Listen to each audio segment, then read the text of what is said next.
Hello, hello. What's up, what's up? Let's see if audio works first. As usual, microphone check. Let's see how it is on old YouTube. If the preview can start. 1 2 1 2.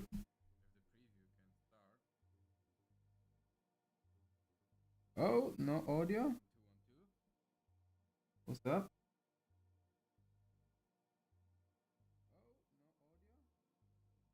What's up, what's up? Hello, hello. 1 2 1 2.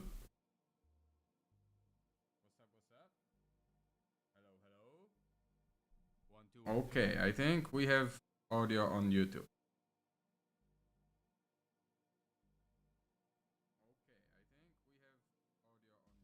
Although it seems not that loud. I don't know what's going on. 1 2 1 2. We might need to boost audio signal.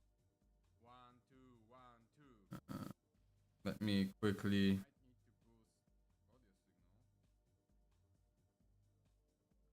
remedy that. 1 2 1 2. Now it should be better. 1 1 1 2 2 2.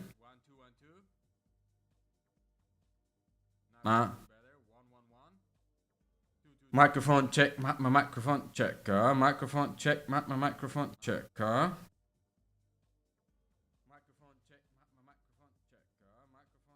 My microphone check. Okay, I think we are okay in this department here. Barabbas is here. Hi. Where Cat? Cat is asleep in another room. So I don't want to wake him up. So you gotta wait here. Hi Barabbas, how are you doing? And I hear that on the old Twitch we are also great in here. Cat is asleep in Tim X's room, my stepson. He's in another room, asleep, probably missing the kid. I don't want to wake him up too much. Because he was very busy in the morning, you know, playing around and stuff. So you gotta wait here until he comes here. I got a trap for you, Barabbas. You gotta watch me rambling and bullshitting. How are you doing, my mate? No pun intended. Barabbas says I'm fine, I don't know.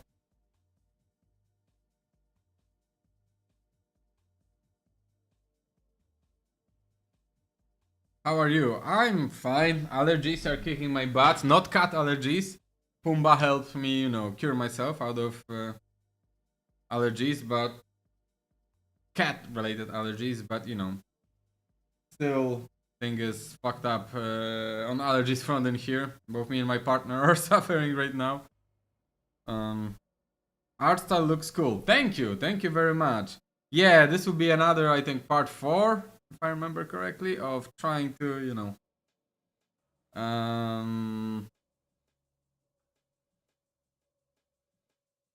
find the art style while, you know, learning post-processing all the other materials. We're getting somewhere. Thank you. You know, it's cool. But I was told you it will happen regarding cat allergy. Yeah, I'll be honest, for years I've been non-believer in this theory. Because everyone who said that to me, oh, you know what happens? Sometimes, you know, when you get a cat, your allergy goes away, your body accustoms to it, etc., right? And all the people that said that to me weren't cat owners, or were cat owners who never had allergies. So I was like skeptical. But when you and Dexterowski said that, you both guys are cat owners and used to have the allergy. So when you guys with experience similar to mine said that, I was like, okay, let me test that shit, right? And it worked for me. I'm not sure if it worked for everyone, but you know.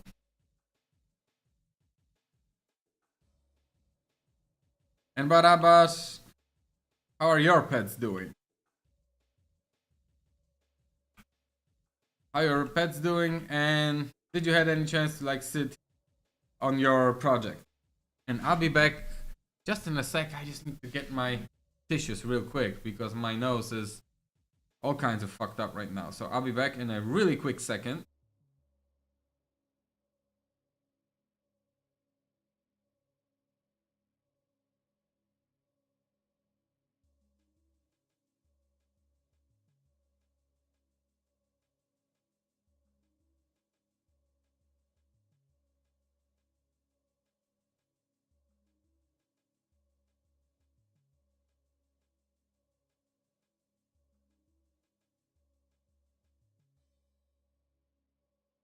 Alright, I'm back.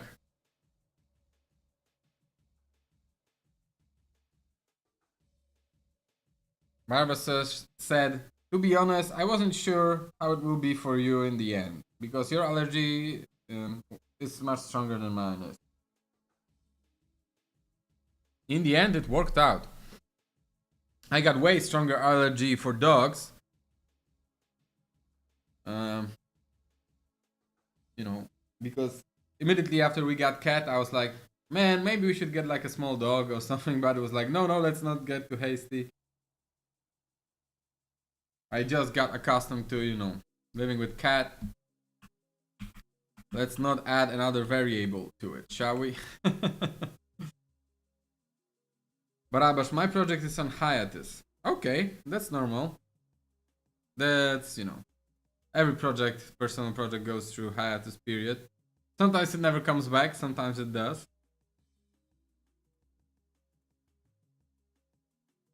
Oh, maybe you want to borrow Dogma to check how it will work out. Yeah, and it will work out like last borrowing. I will just adopt a dog.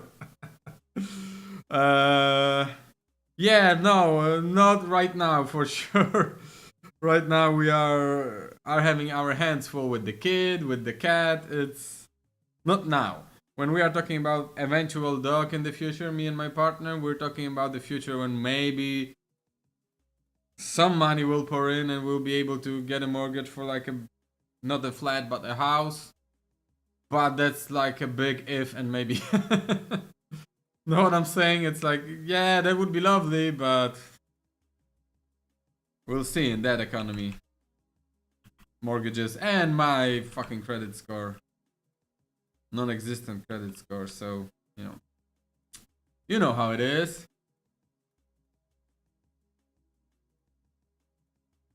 Alright, so this is our art style. I'm going for, as you can see, flip bookie thing. My textures are all placeholders and shit, right? Let me quickly change one thing because I wanted to quickly change thing when it was this to this. I wanted to have 12 frames per second balling speed. Actually,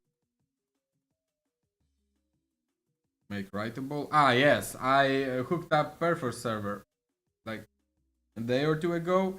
I backed up my project there, but I don't turn on the server when streaming because Perforce is done in such a way that you cannot have it on and not display some security related things. So it's like, shit, I wish I could show off Perforce workflow, but they don't have no streamer mode. And nothing changed. What the fuck? Pencil color. The fuck I did. It was that, I think, right? That I had to adjust, right?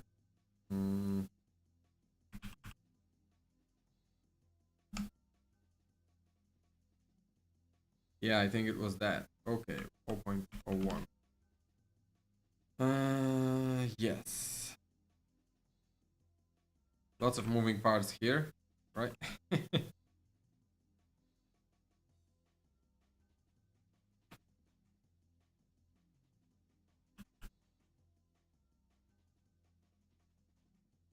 Alright, so we are going for a flip bookie style. We do have something going on in here, like we have this paper sheet as a background. We have outline that Graham, you know, Graham and Swashbuckling Fox kindly shared with me, and I learned from their examples, and we incorporated it into this. We added a little bit of boiling effect on those lines. We turned off the anti-aliasing because for that art style, not only it would kill the performers, it would turn everything to a blurry mess. So, you know, we decided, fuck it. Anti-aliasing actually in that art style kinda looks fucking cool, I'll be honest. Yeah, so we have this little boiling effect in here. We figured out the outline, we figured out the intline with the Graham and the image kerneling that he shared with us. There's some work to be done on textures for sure. We fixed the panner so it will also move the texture around a little bit. It will look flipbooky also. It's not adjusted, etc. There are bugs in here, but for now it kinda, you know, it's looking like some more thing. But one thing that still needs to be fixed is shadow. We want shadows to look hatcheted, not the regular Unreal shadows. And when I asked my tech artist friend, he said to me basically like it would be easier to get into the rendering pipeline and do it there in the C++, but I was like, fuck that, I ain't doing this. I know nothing about that, and this would be the most boring stream ever, because I don't know even in the slightest what I'm doing. But to post-process, I heard you could try to do something, so we will try to do this today. Barabar says, bro, on the other note, congrats on passing 200 subs, on YouTube at least. I have 200 subs on YouTube? Really? Where can I fucking see that? Let me... Oh shit, I got 201. Damn! Thank you, Barabash. If you didn't tell me, I wouldn't notice. Thank you. Goddamn, 200 on YouTube. And how many on Twitch? 54. Basically, for having no shorts, no promotion, no nothing, I think it's quite... It's a nice fucking score.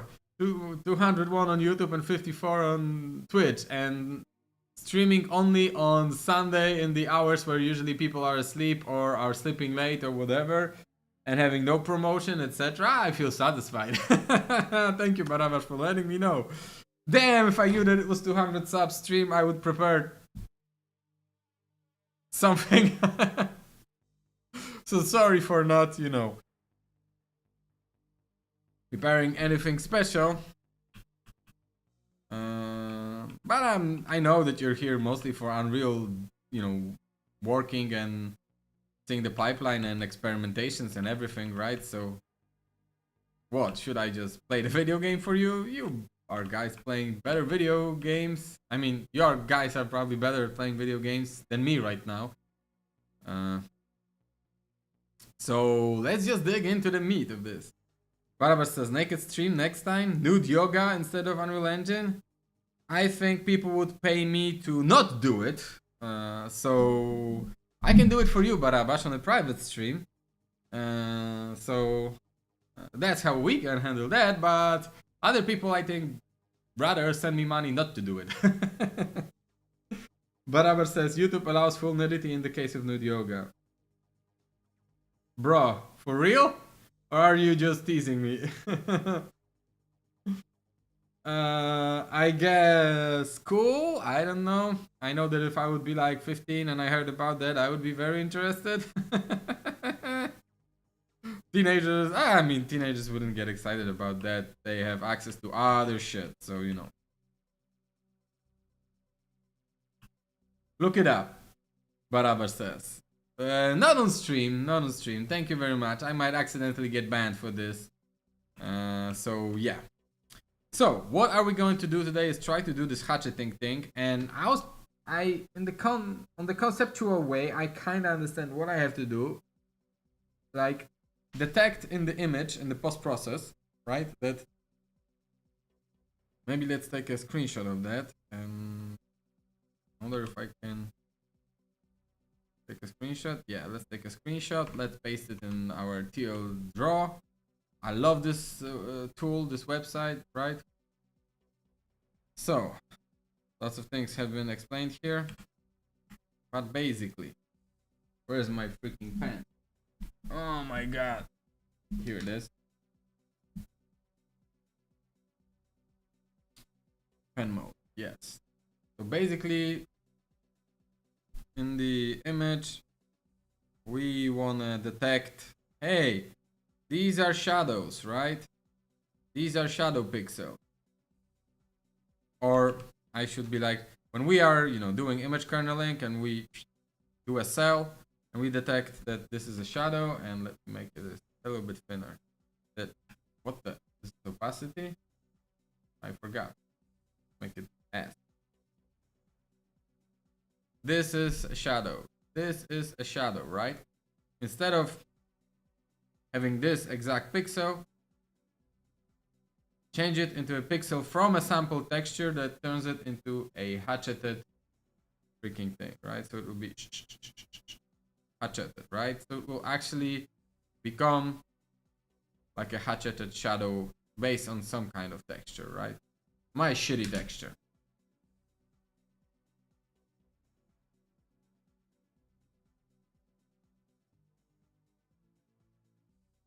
And on the conceptual level, I understand it.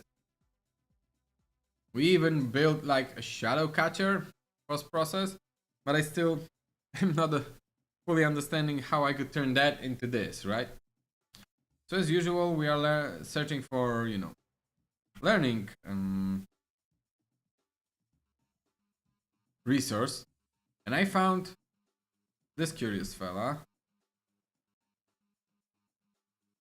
Concept art shader pack, and if we take a peek here, in one of the examples, I think you can see it.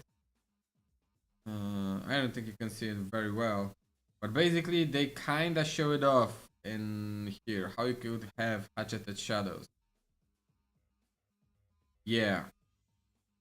And it turns out I have that in my library actually, because it's for free. So I already downloaded that, added it to like an older project because for some reason it wasn't compatible with 5.6 or 5.7.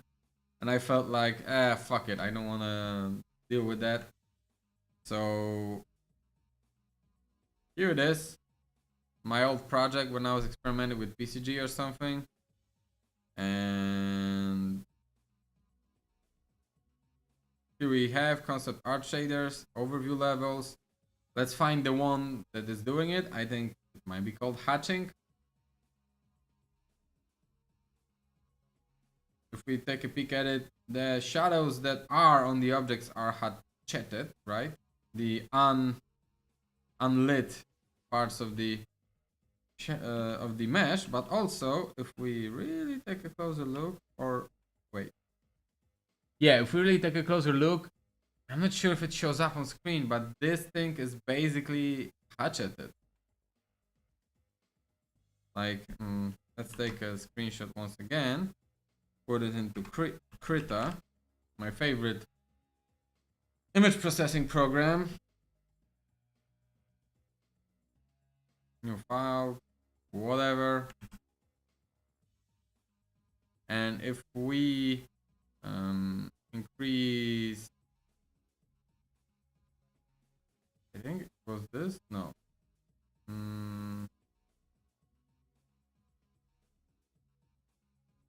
God damn, I already forgot. How do you do this? Was it this? Shit, I forgot how you do the basic brightness in here. I'm not that great with the, as you can see, with the with this kind of programs. I rarely use them. Okay, fuck it.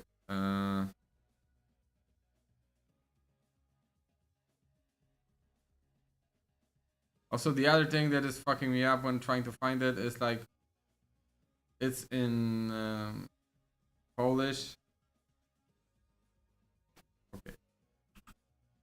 Once again, it's in I would never guess that it would be in the category called dostosowywujące. It's a weird fucking translation. But we found that. Yeah, we can see that it is like a hatcheted shadow. Very dark, very deep, but maybe we could work with that, right? So let's take their post process, right? And there's hatching and vignette, like a comic booky vignette, etc. And it's like, okay, nice, but I just want to have the hatchet. So let's try to find it, right? We have our post process. Let's search for material and hatching. Let's see how they did it and try to learn from that and apply that to our post process, right? I think it is that one. Yes, and we can search for material. We got a couple of them turned on here because we were doing a couple of things. We were testing swashbuckling, Fox post process, Graham post process, and we have turned on our own post process with all the. If you wanna take a peek at how Graham, for example, one looked like, it's like that, right? Swashbuckling Fox was that one, but it was taking the outline and applying a color to it, right? So in this case, I think I turned it into white. That's why you don't see it that clearly, right? That was like another try from me, and it looked like this, but I don't remember what was going on in there. Yeah. So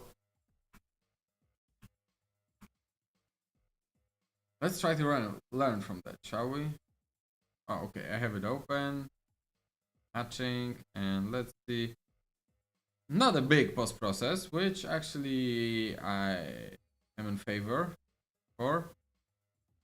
Outline. Oh, it's done as a material function. I actually was thinking about taking my outlines and the coloring material and turn them into actual material functions.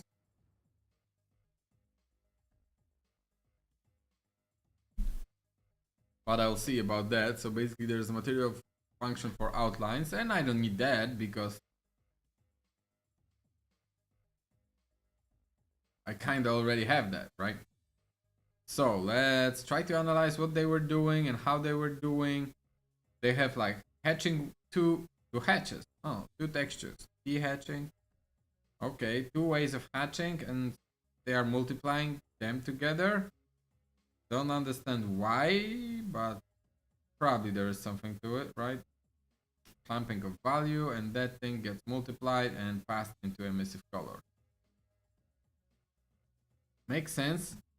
In our post process, how do we do it? I think it's that one. Outline and inline here made by Graham. Yes, exactly. We have our boiling effect jitter that is noise based, right? Then we have our outline, we have our inline. Both of those are getting multiplied, then it's getting multiplied with post process input 0, which is, unfiltered screen, right? Or unfiltered scene. And thanks to multiplication, we are getting our outline and inline, here. And now we need to learn how they did hatcheting from here and apply that to our material, right? So without further ado, let's dig into it. Like, let's start from here. They're taking base color for lightning. Okay. And they're taking a regular color from the scene, right?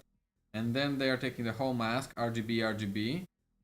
And R from the regular scene is being divided by R from base color. Wait, no. Here they are only taking R, R, and R, not RGB. That's interesting. So everything G is being put here and divided by R? Really? Isn't that like a mistake?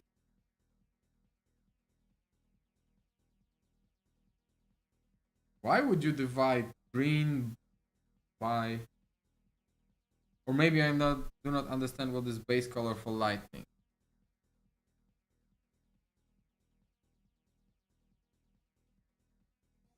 I don't understand what that is. So let's turn on the live update, real-time notes.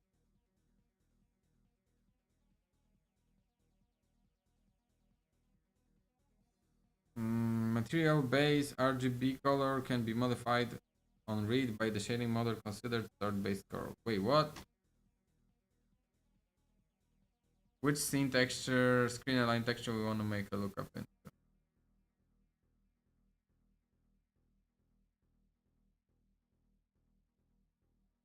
I don't think I understand what that means. Let me quickly search for that, right? It's scene texture, base color for light. Unreal Engine scene texture, base color for light.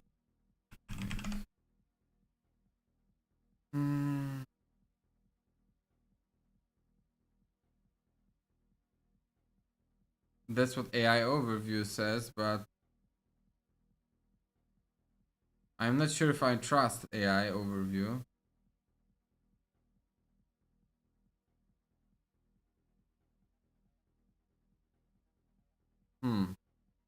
All right. So let's assume that it is just a base color without a shadow, right? So by doing that, I mean, that only makes sense logically to process it later, right? That here we have like the full scene shaded. Here we have base colors as if it was under without shadow, right? Baraber says, using Google search, really a man of your talents? Yeah, I know Google search sucks right now.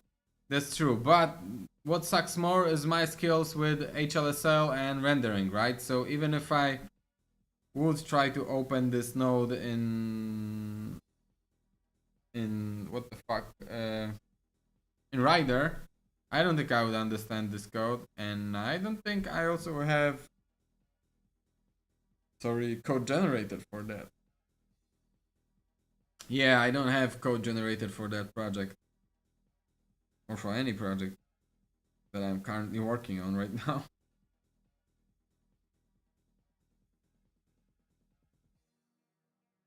Yeah, but it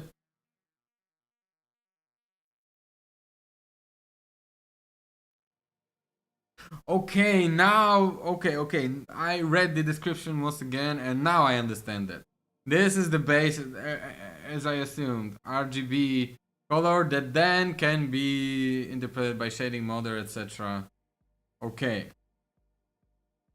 And specular for lightning. Okay, now I understand it.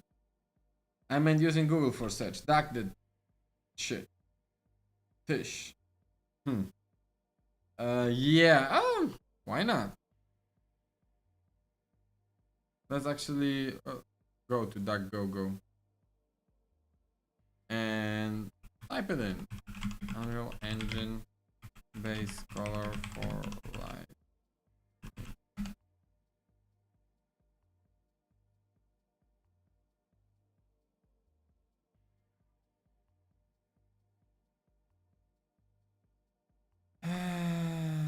Scene texture.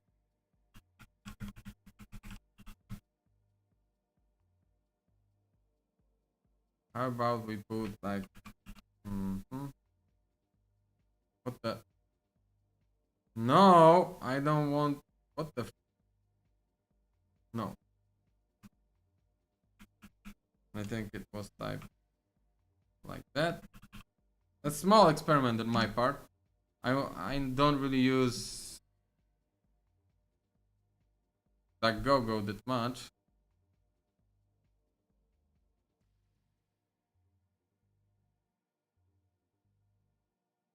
Yeah, DuckGoGo is not producing.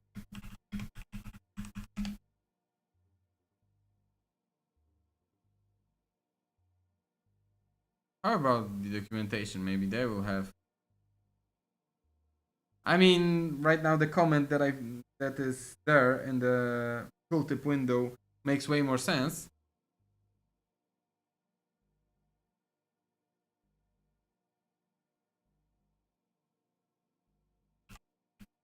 Base drawer. No, they don't have it here. DuckDuckGo, my man. DuckDuckGo. And what I'm saying, DuckGoGo probably.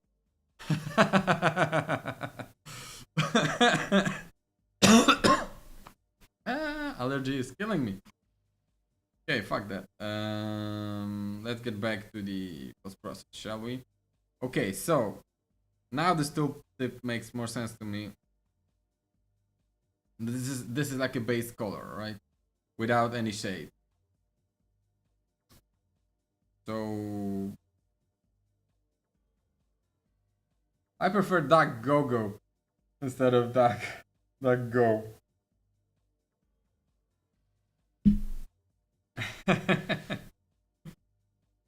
So the thing that I immediately am not understanding is why we are taking R for that. Let's start previewing now.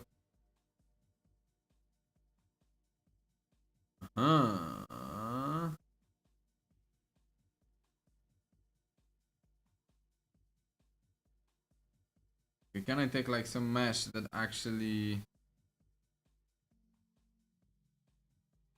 has anything on it? Oh yeah, this crystal. Let's take that.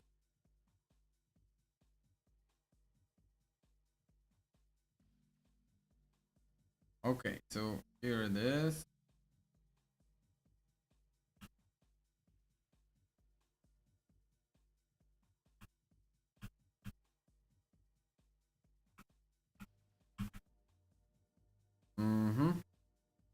Our crystal, and that's how it's being seen by this base color. So we do have like a base color without any shade, right? That's great. So I don't understand why we are dividing everything just by the value of red.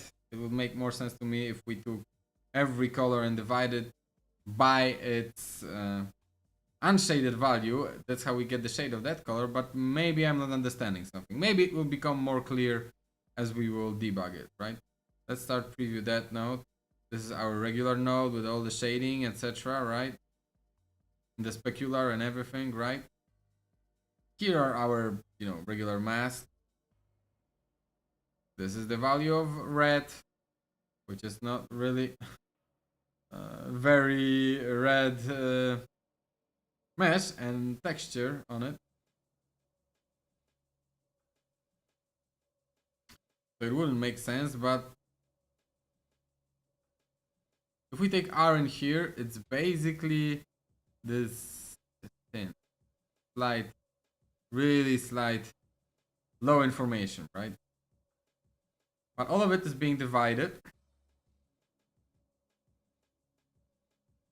And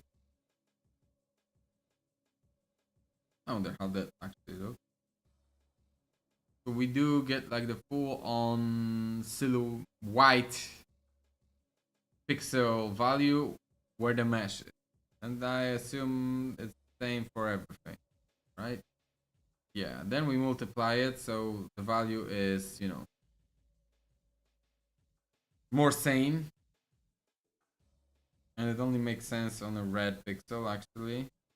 Then it's being clamped between 0 and 1, which also makes freaking sense, right? To have that.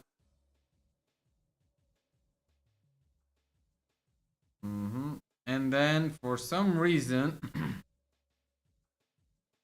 divided red channel and divided green channel are getting added together, which produces a white image. But for some reason, the one that is blue divided by R, by red. Ah, okay, it is also being added. Great, great. Then we, of course, put it into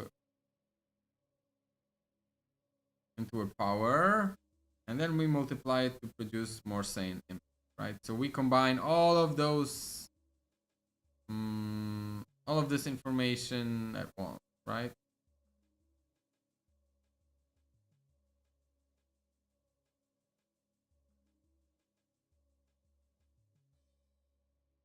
Then use red channel for lighting information. This method is recommended since it will create the most natural look due to technical limitations when isolating the lighting information. However, if you're using lights that contain a lot of blue or green, it won't work properly. In this case, disable this app. That is interesting. So we kinda, if I understand this correctly, and if I'm wrong, please, correct me. We process the light information, where the light is and where the shadow is, via this operation. And then we can only use red channel for storing the lighting information. Or if there's a lot of lighting on other channels, we can just say it's false. But we kinda are using only red channel in here anyway, so we will modify that example for sure.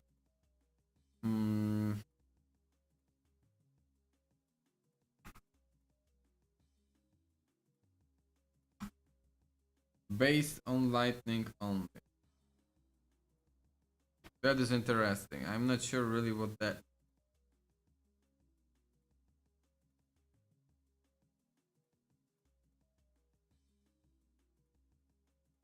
This is like a global switch, right? So basically, if it is true, then we are only taking the red component of the image, and if it's false, we are taking all of the components. Okay. And then if we are to be based only on lightning, then we are taking this information. If not, we are just taking a scene and we are creating a desaturated look of it, right? Which is just, no color in here, right? That's interesting. And then two hatchings are happening. Here's hatching 1 and hatching 2. Let's take a peek at hatching 1 because it's smaller. Overall hatching UV scale 1, overall hatching rotation, okay. We got our texture coordinate, which has U tiling 50 and V tiling 50, right? That is being multiplied by overall hatching UV scale, okay. Then we have custom rotator. That rotates the UVs, of course. And is that like, yeah, this guy, it's his own function. When he rotates the texture. Okay, I'm not sure if I would need that, or maybe there is already a material function for that in Unreal Engine 5.6 that I have right now. I still haven't migrated the project to 5.7. I will though, I promise. I will. God damn it. Barabash, if you are still here, are you playing any games lately? I think the Legacy of Kain. Are you playing it right now? So basically the guy takes this texture, UV scales it and rotates it, right? And he takes this information, which in here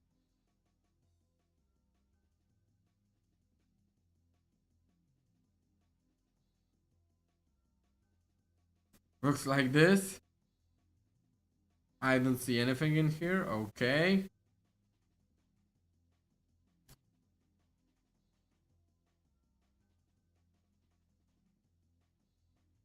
Barabbas says, I play 1 right now. Stupid Hades 2 can't leave me be. I need to have the final ending in this. Is that good? Is it that good? God damn. Did they had 1.0 release, or are they still in early access? In early access. And how are you finding the game? I guess it has to be amazing if you, if you really want to pursue the final ending. And is the final ending something different than the ending in Hades 2? I'm asking because I haven't played Hades 2 and I haven't finished Hades 1. I probably never will.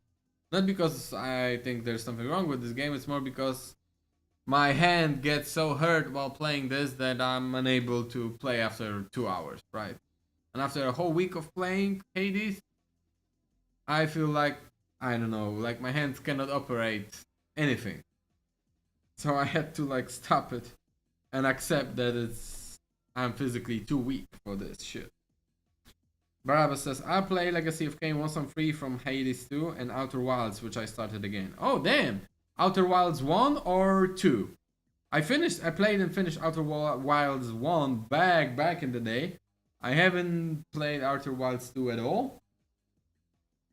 I'm not sure when I will play it. I want to, but I don't know when. Okay, so what is happening here? We have our texture sample, and we are lerping between that texture and the value of 1. And the alpha, that's interesting. That's interesting. So we do have our processed image, which basically tells us where the light is and when the light isn't. And we're using that as an alpha to layer between our texture of hatching and 1. Right? And then we are only using our component of it. That's interesting. Because that means that where the light is, alpha will be 1. And where the light isn't, the alpha will be 0.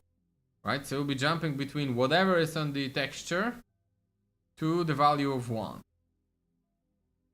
And how is hatching 2 working?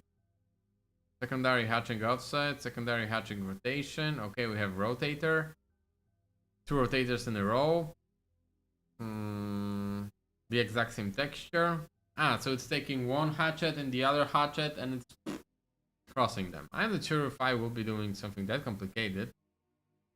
And then it's also like multiplying the hatching area, doing, taking every pixel and exploding its value to the power of 100, then clamping it, and then once again lerping it between texture and 0, multiplying those two things. I don't understand that.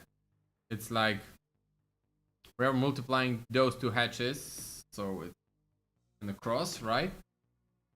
Pattern, but then we're taking it and multiplying it by itself. Double time, and we are lerping between a regular hatchet and its square version, basically. Every pixel is being multiplied by every pixel of itself. Why it couldn't be to the power of 2? I'm not sure. 2 times to the power of 2, but whatever.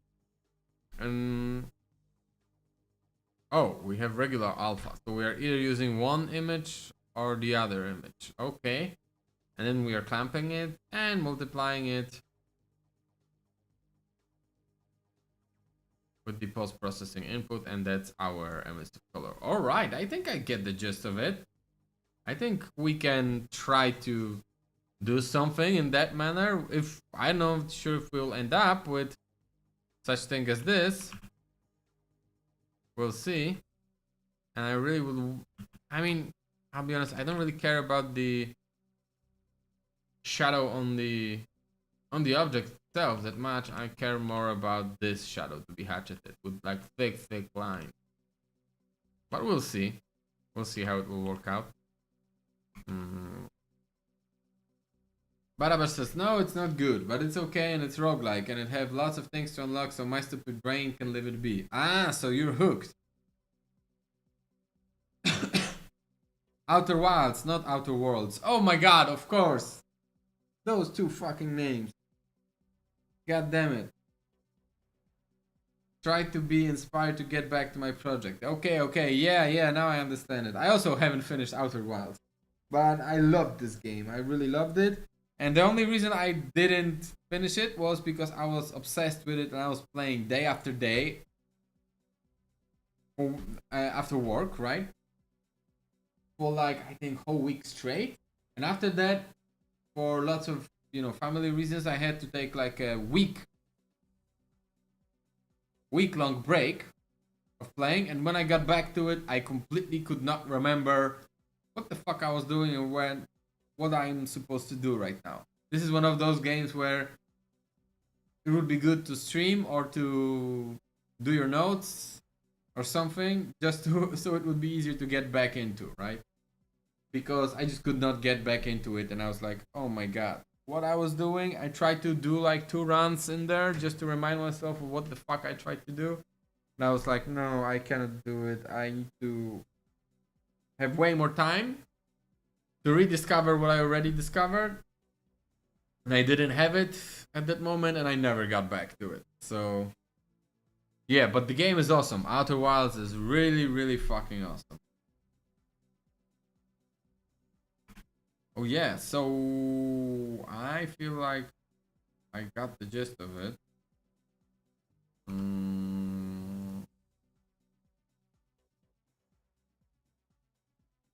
Yeah, let's get back to this. The only thing that I don't remember,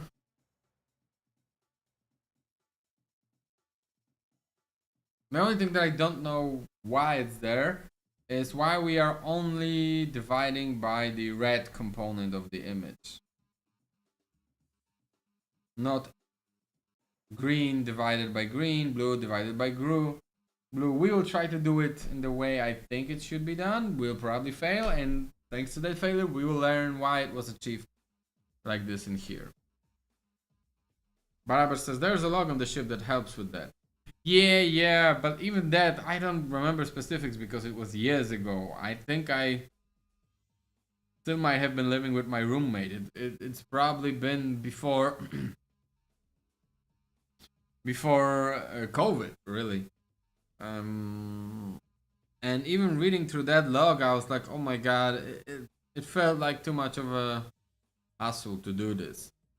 Mm, I was really way less patient than I am right now. Today, I would probably be able to get back to it because life forces me to leave games for like sometimes even a month and come back to it. So the muscle of getting back to a game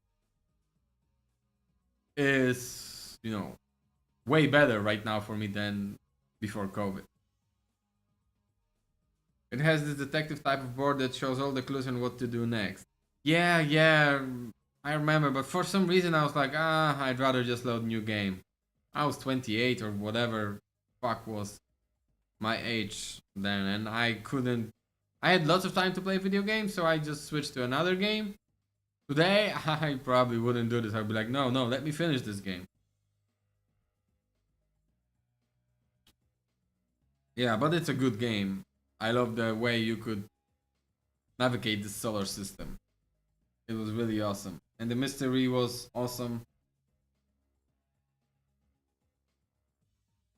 I really love this, but you gotta approach it as a detective game. It's not a game where a lot of shit happens on screen that you can be an active participant in. It's more like you're an observant, at least from what I remember. You're deducing what you need to do, solve a puzzle here, solve a puzzle there. You know.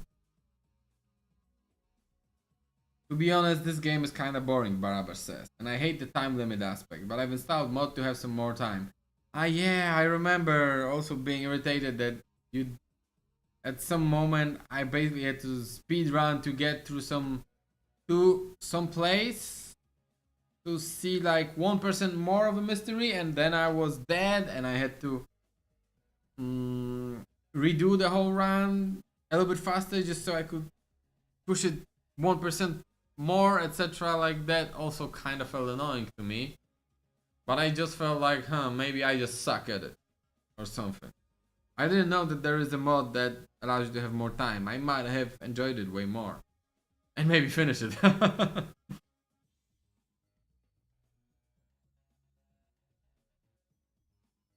Alright, let's try to basically build that, right? We know that we will have to have like another multiplying here, right? At the end of that chain. And we can, thanks to the named reroutes, start building our shadow whatever in here, right? And I think I need to prepare texture, but for now, fuck it, let's just do whatever, right? Yeah.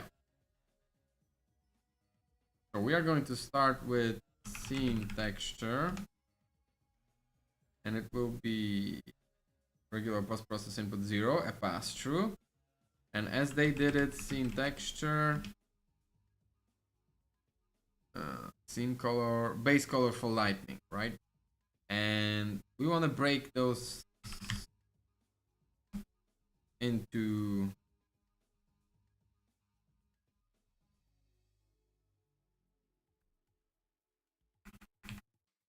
three different components, right? I'll try to do something different than they did.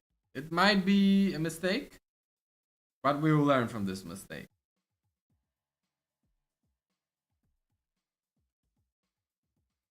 On the topic of games, I'm right now playing through, or just started on Thursday, and I hope I might get back to it today.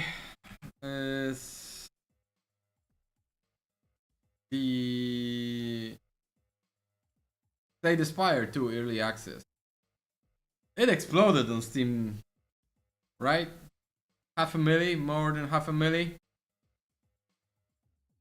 Barabas says, just wanted to ask what you're playing. Yeah, on Thursday, I mean, I'm kind of also going through the altars from 11-bit studios. And I like it, although I thought there would be way more exploration, less base management, so that is kind of wearing me off. But I at least want to go to the next biome and see what's going on there.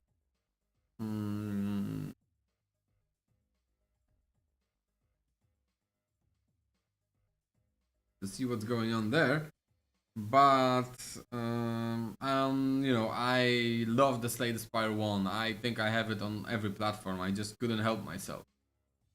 And Slay the Spire 2 early access, I had to play. And yes, I see why it's blowing up. It's Slay the Spire 1 as it should be, with the co-op, with lots of animation, visual improvements, and also gameplay additions that are refreshing, really.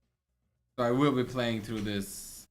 I just wish I could play it on, you know, on my Switch. So I could play it while laying in the bed, because this type of games, like card games, I love to play while laying around and etc. I don't need to have a big screen for that. Pumba! Pumba is here. Barabash, you were waiting for him. Hi, Pumba.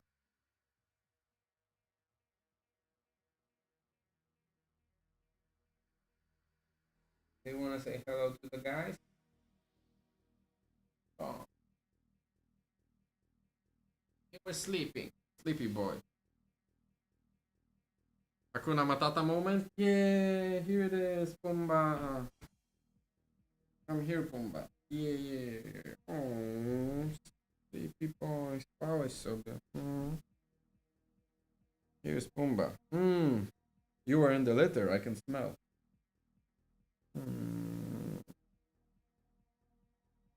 He's a lovely boy. Aren't you lovely?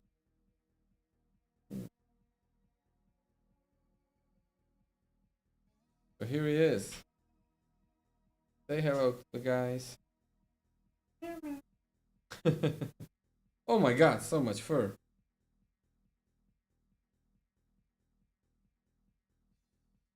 Yeah. A cat break is always good. Cat break is always good. Will you be eating my cables today?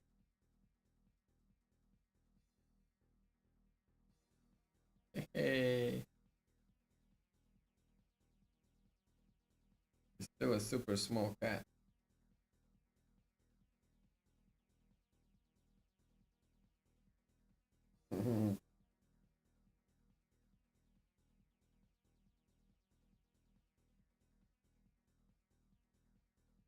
Okay, I will let you sit on my lap.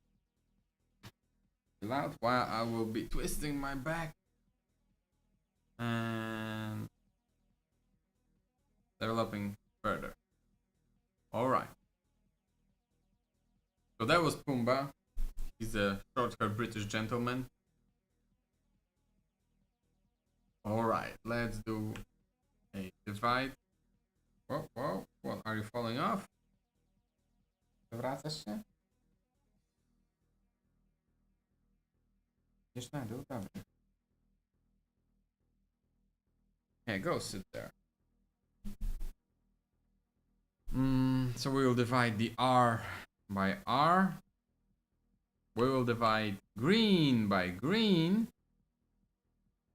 And we will divide blue component by blue component, right? And just as the guy did it in here, we will multiply those values, of course, make a way more sane picture by 0.1, 0.1, 0.1, and he went. And lately he's been playing, Pumbaa has been playing a catch. My partner taught him how to play it, and then at the beginning he was only playing with her, a catch, but now he also plays with me.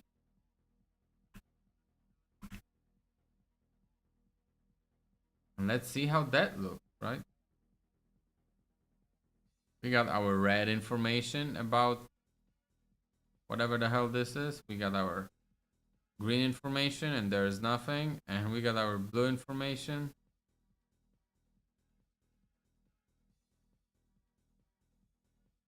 Is it really nothing? And it's blue divided by blue? Yes.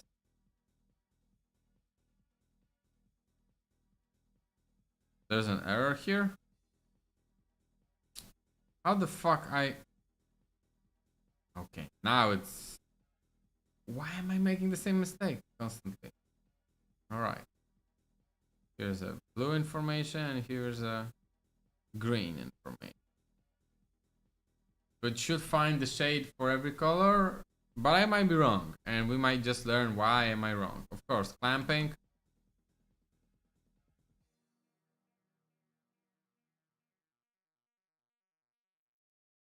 What the? Okay, just delete the comment. Clamp, we want to clamp between 0 and 1.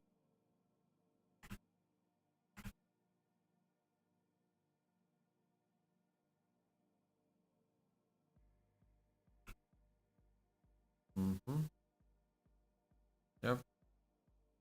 Yep. Yep. So what's next? What's next? Then we are adding everything, multiplying, etc. Blah blah blah.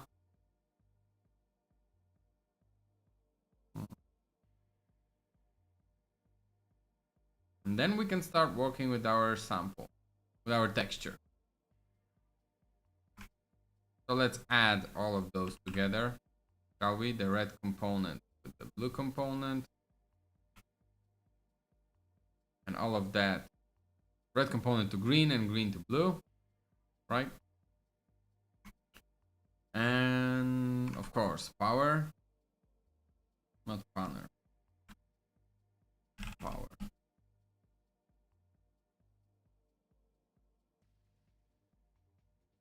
Okay, why is it to the power of 1? That makes no sense. Why would you use the power of 1? Actually, I would rather use power of 2. To accentuate the difference between the shadow or not shadow. And actually, you will see it.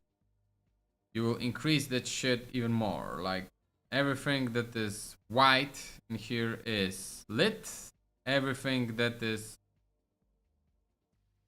dark is not.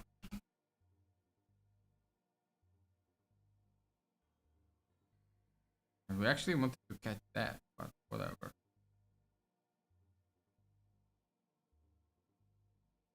We are accentuating it even more. Accentuating it even more, right? So we might need to find a good balance for that, but you know. That is a little bit too much. And 1, of course, would not do a damn thing, right? Then we can multiply it. Just to make it more sane. Yeah, it's funny, multiplied it by this value. Which made it darker, a little bit darker. So we can, for example, go like this. Right?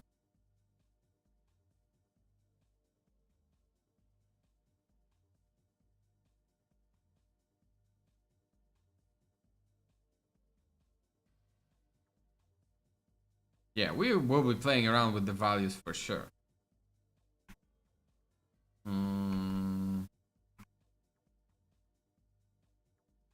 Yeah, so then this will be the alpha for the lerp in the end. It also goes to the power of 100 later. Hatching area, it goes like 25 multiplied by 25, whatever. Clamp, of course, yeah, we can clamp that value, so it will be more sane to interpret. And this is our thing that we'll be putting into lerping, right? So now I think immediately we can go into lerp and hook it up in here. And if we take a peek at it, the alpha is being hooked up, and yeah, it's basically 1 and 0. Right now it is the exact same. So we need to change what the value will be for the pixel where the alpha is 0 and where the alpha is 1, right? That's what we gotta do. For now we can just use texture, texture sample, texture coordinate without any rotation. Like right now, let's just,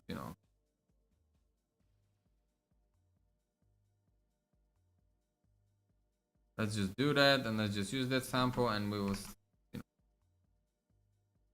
be doing this and this, right? And of course, we'll be doing a mask only for one channel at the end. And maybe that's why they were using the red channel only at the beginning, because we kind of want to see if it should be hatcheted shadow or not. At least for now. What's up, Pumba?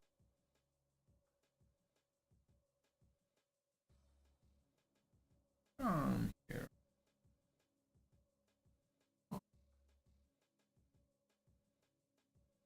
Okay. You need to get your scratches in.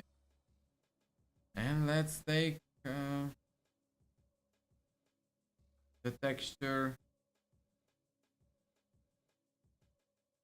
and pencil color gray. Let's open this up once again and find where the texture is. This is the texture. Okay, let's take this and color it black, right? Because that's kind of what I want. So you will be sampling this texture, right? Show it. And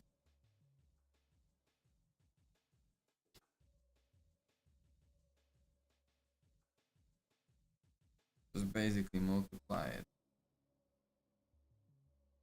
That.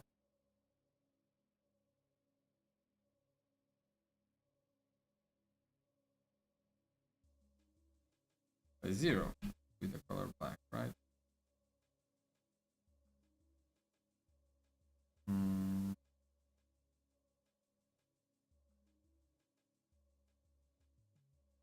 Yeah.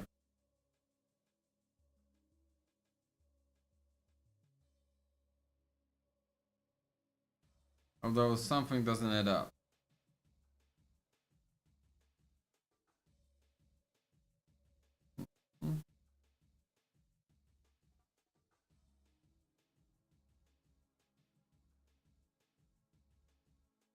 Let's change the color to green.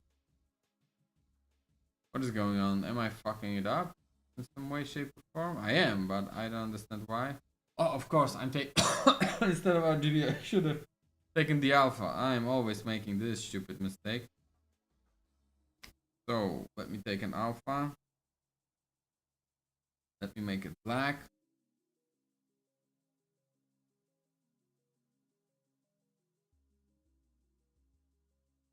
Make writable, right? Why is it showing up as green? I have no idea. But whatever, and the lerp is here.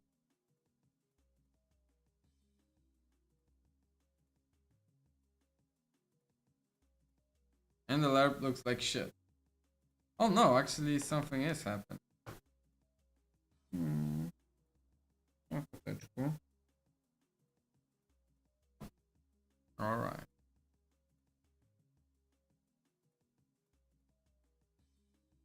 Should I hook it up the other way around? Should I hook it up that one is here and this lerp is here? Maybe. Actually it is an inverted way where every light is being colored into white and all of the light things is colored, you know, normally. I like this effect of inversion, but that's not what we're doing. So here, this, and supposedly all the dark shit should be hatcheted by my text, but nothing is really happening. So how about we change color of it? I don't know, gray. Now it's getting somewhere, but the shadow is not getting hatcheted. That's weird. Although you can kind of see it on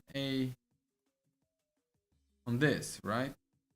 So probably this texture coordinate should be enlarged.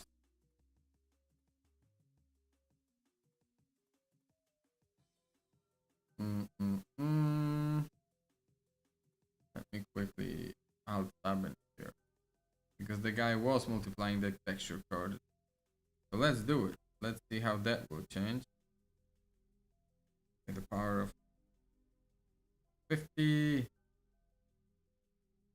Holy shit-a-moly. All of the ground is being hatcheted in that way. This thing is being hatcheted, but it's like too much. I don't want to have it that. What if I actually want to have it stretched out?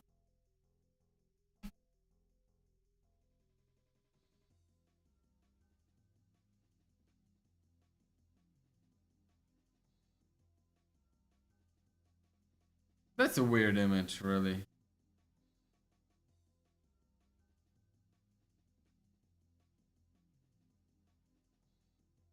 It didn't do what I was thinking it would do.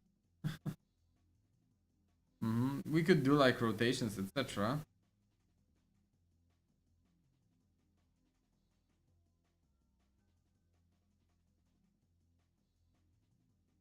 We can of course clamp that value looking at the original post process, right?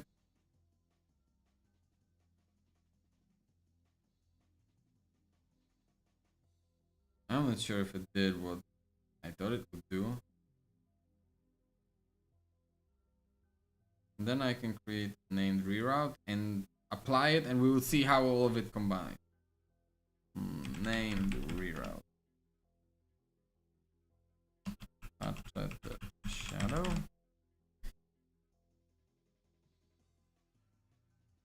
We can make it even darker. So this is what is happening here. I don't know why it took all of that shit and turned it into hatchet, I'll be honest, instead of just shadow. Maybe that's the difference. Like, okay, let's test one thing. Here's how this looking right now, and let's do what they did, which is like only include the R component. I really see no difference, I'll be honest. I don't see no difference, at least now. We will see on the full colored picture. Shall we?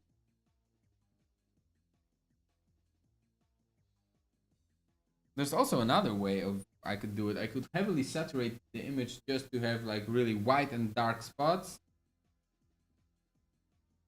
and interpolate between dark and light spots. where one is just a regular pass-through post-process and the other is a sampled image. I have another idea in mind. Just learning to copy that. Just by learning to copy that. But we'll see how the whole image will, come about in a sec. Because we can just go hatcheted shadow, multiply that, put it in here, and we're getting extremely dark picture. And I don't see if the shadow is being hatcheted. Oh, yeah.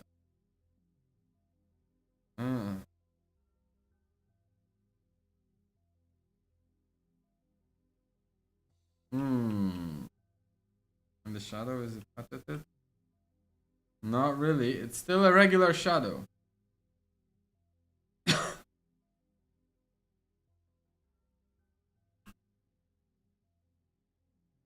This is still a regular shadow. We can add some other meshes to the scene.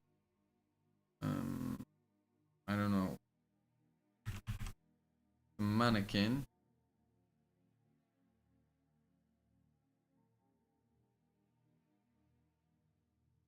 Oh, many scale. It can be this. We can put him here. Oh my god, that doesn't look good. Whatever happened to him? Yeah, I can see the lines of my hatcheting, I think, in here, but something weird happened to them. And I think I had some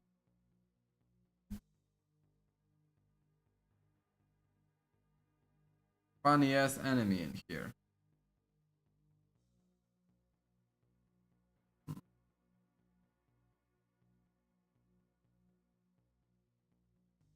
Let me quickly find it. Flammable target, BP following player. Oh yeah, this was like my first enemy. Oh my god.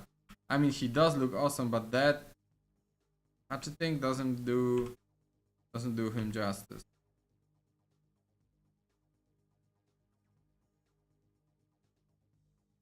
Also, I should change his texture a little bit.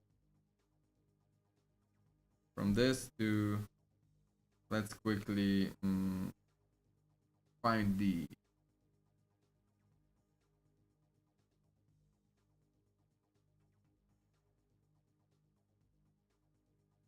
where the fuck is that's the color green.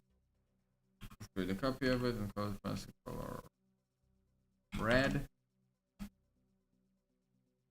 It will be red. Yeah, something like that. And let's change his texture to this. He looks fucking funny. UVs are all over the map, but whatever. Who the fuck cares at this moment? It should be tiled, seamlessly tiled texture, but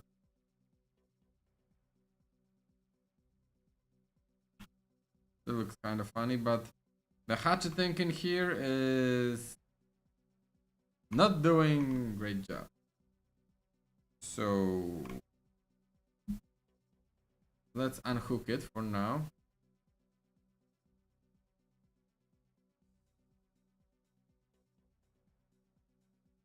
And save it. Now we went back to our previous scene.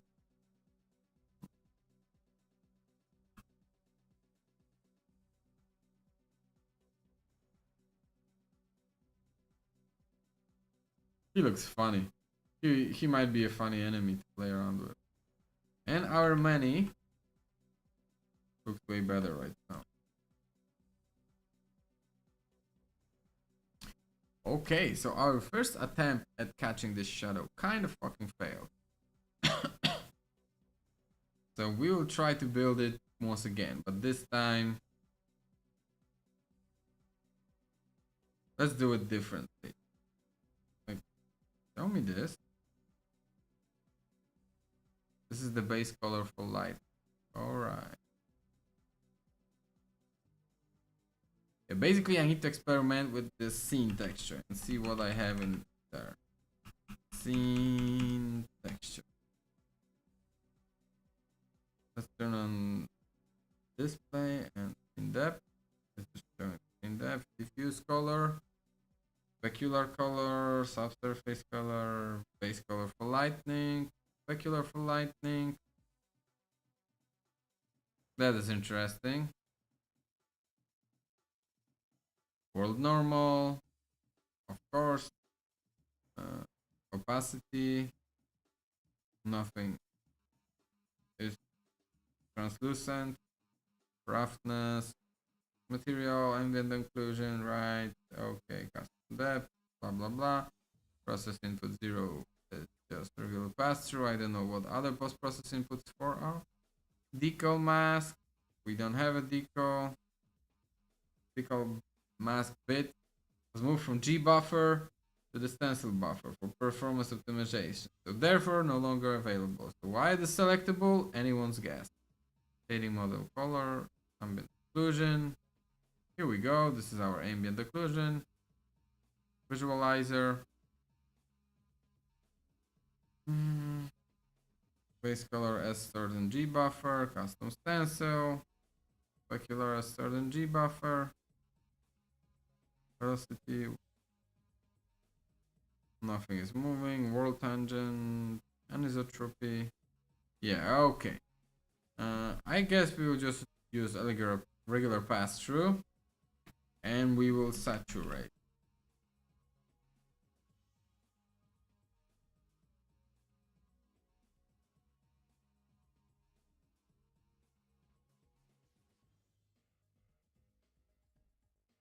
And why is there still color in here? Desaturate. What the fuck?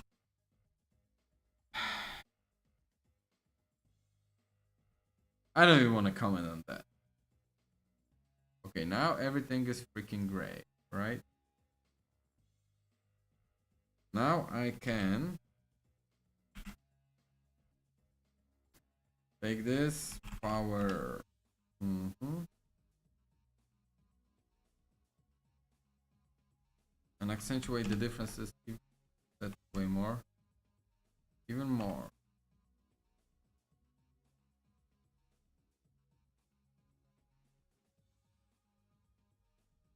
I wonder if I could also do like scene texture.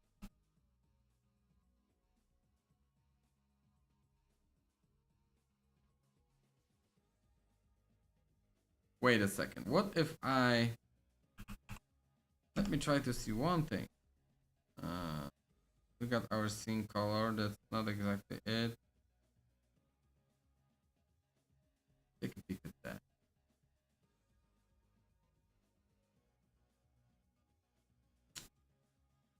Not exactly it, but what if I just subtract? Right now we are just, you know, kind of freestyling all of that.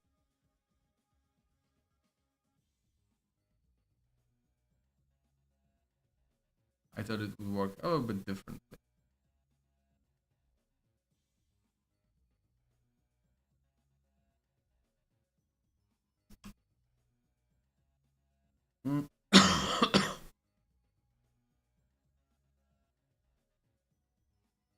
Okay, so let's play around with that for a second, shall we? Now I could just multiply that by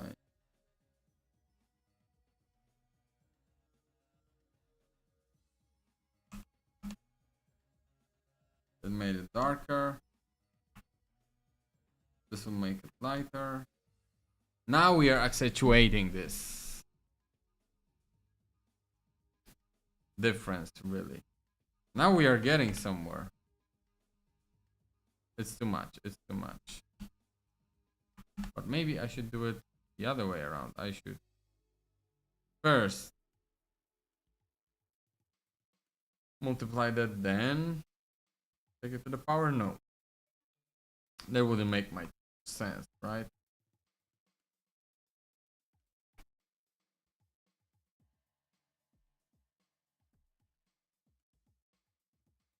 I kind of want to only detect the shadow in here. But if I could, you know, detect the insides of it, of the mesh also, and its shadows, like for example, I could hatchet this part, hatchet a little bit this part, no hatchet here, a little bit of hatchet here. Do I want to have it this detailed or more hardcore? I'm not sure.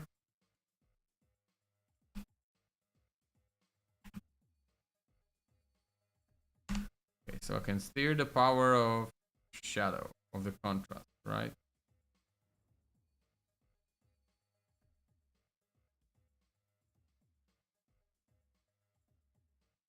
Now I can use mask, right? Because it's only in one component, right? And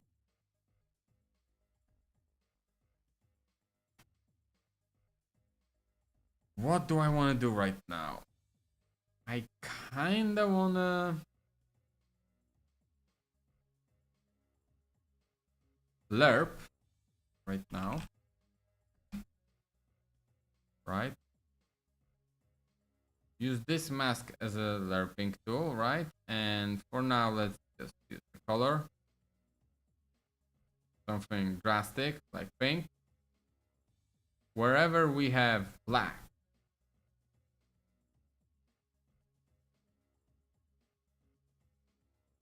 do this. Whenever we have white, do this. What will fucking happen?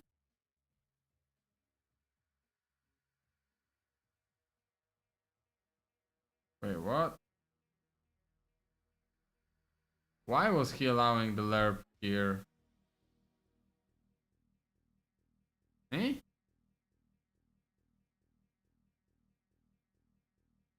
I don't think I understand why there's an error. I'm taking a color. Should I just use mask, RGB, and that? That is a weird effect that I'm having right now. Everything is kind of tinted with the pink. I only want the shadows to be pink right now.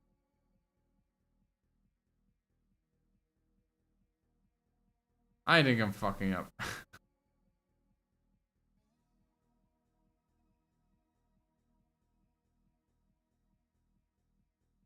Okay, I might need a little break because my brain, I think, is running in circles.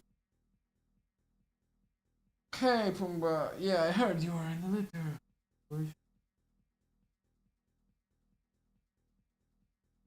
Wait.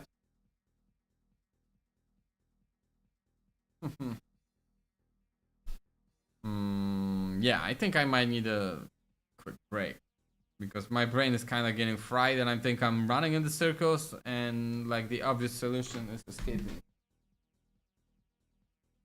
So, yeah, I need a quick break. So I'll be back in 5 minutes or something.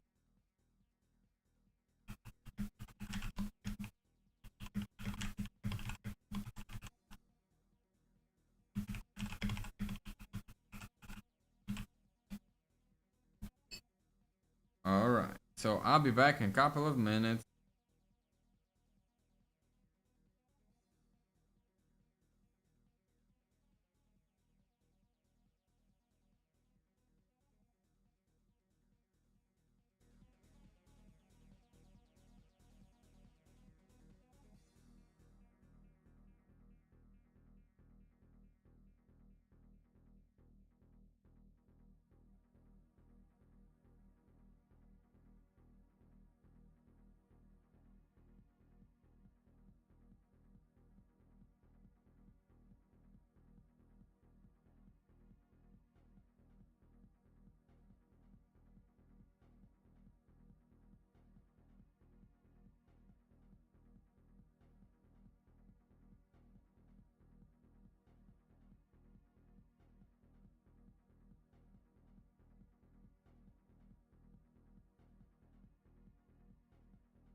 Alright, guys, I'm back. Turn that off. That's what I want. Yeah, we're back, guys, and yeah. I think I feel like I'm running in circles with that shit, right? I'm trying to find like what the hell I was doing with the shadow catcher like 2 streams ago. So I started searching. And I found this video when the guy basically caught shadow, right? I was like, okay, I think that's kind of what I need to change the look of the shadow that the object casts on scene. Let me just quickly freaking redo it and go from there, right? Because whatever I was doing wasn't really working, right? With all of that shit.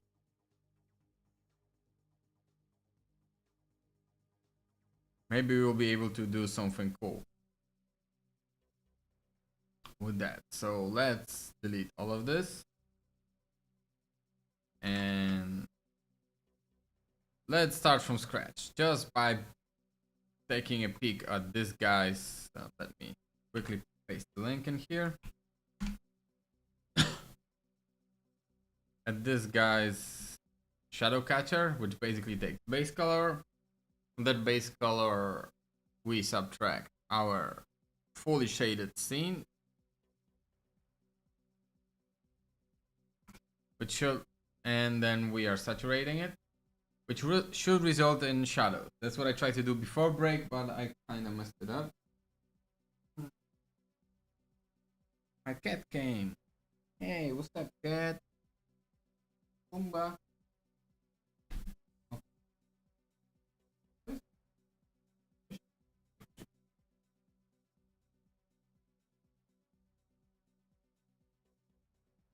Everything's okay.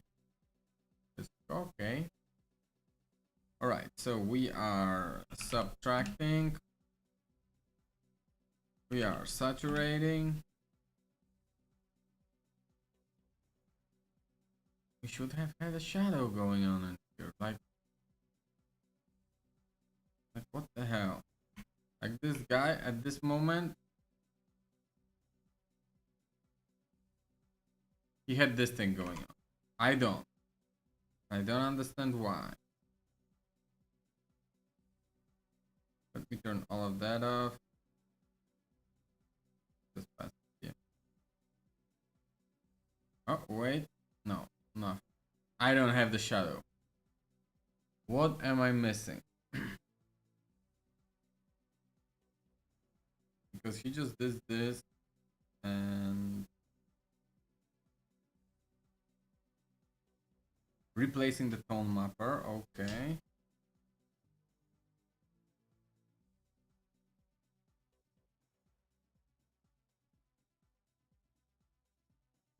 So he was replacing the tone mapper and that's it. That's everything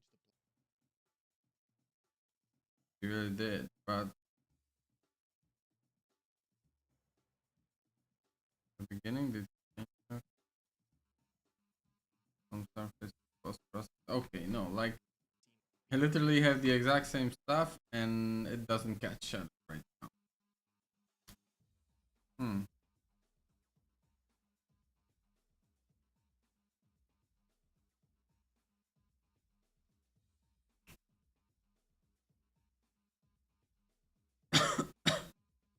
And what happens if I go, oh, replacing tone mapper, suddenly I have the shadow.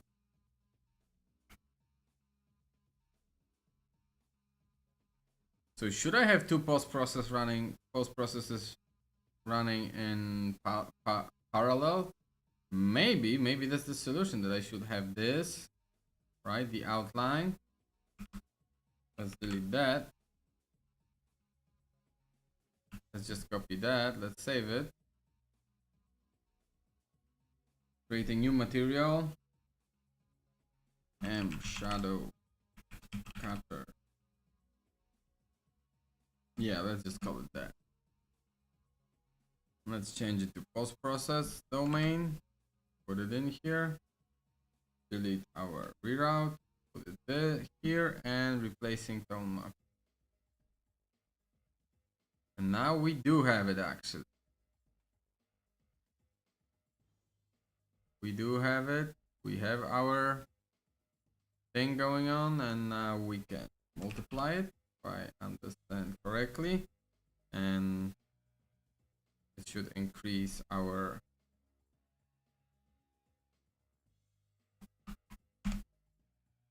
holy shit. No. That's some balls. Bollocks.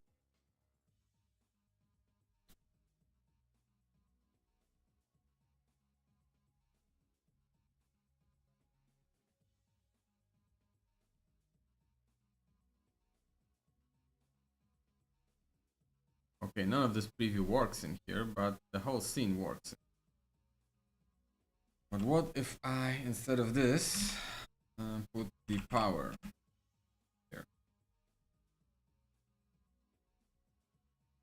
I get this. So that's not a way to go.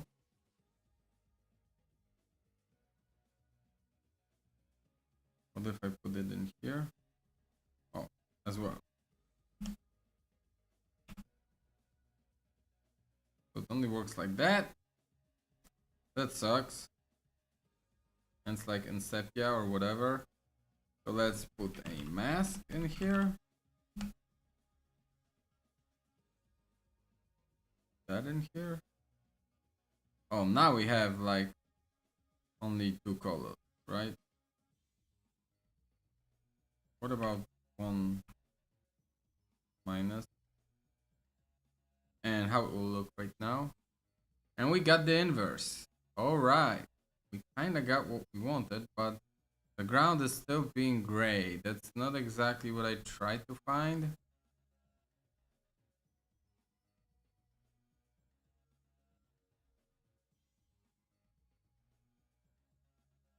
Basically right now what I would love to do is to filter out only to have that color in here.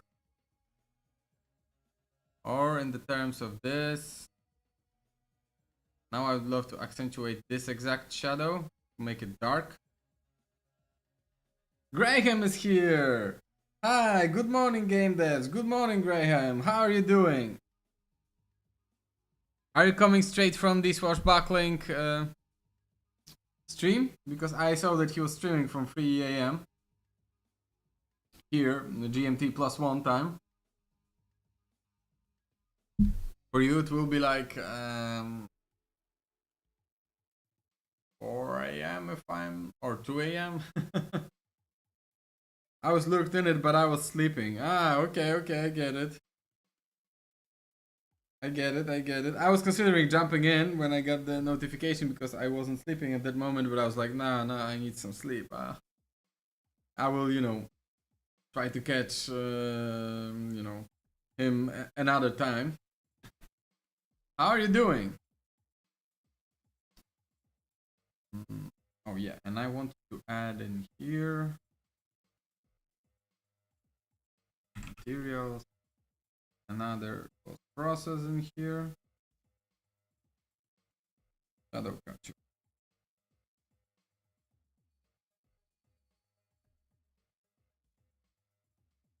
Alright, we have 2 post processes going on right now at the same time.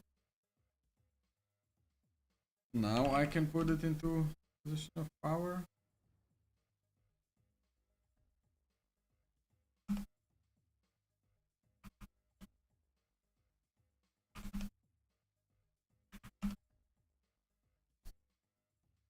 What is this pixel value?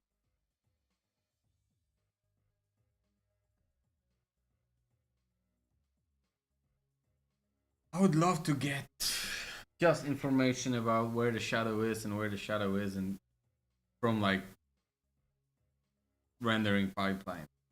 Instead I have to work around this shit.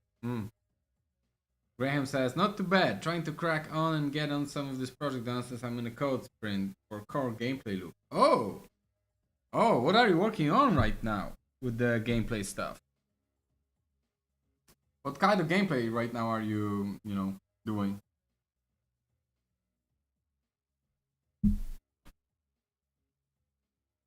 What system are you currently writing? not exactly black color. It's not exactly. What even is that? Let me try to catch that quickly. Paint. Net. Exactly one of the two most amazing programs.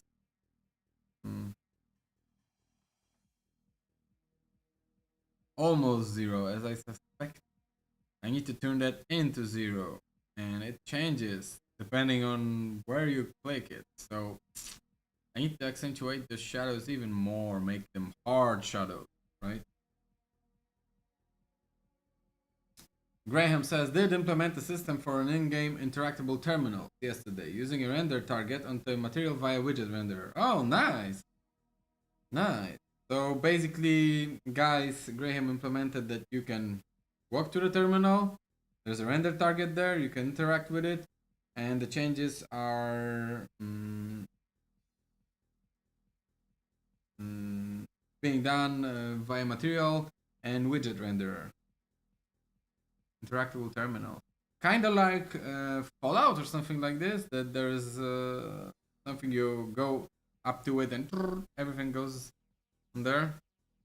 And Slate, and Graham then continues, and Slate input processor to handle all the interaction. Nice, nice, nice. Yeah, in my day job, folks were working at it using the widget renderer UI widget, whatever the name of that thing is that you can widget component. I guess, yeah, it takes some work, but then you have those interactable terminals, and then it's fine.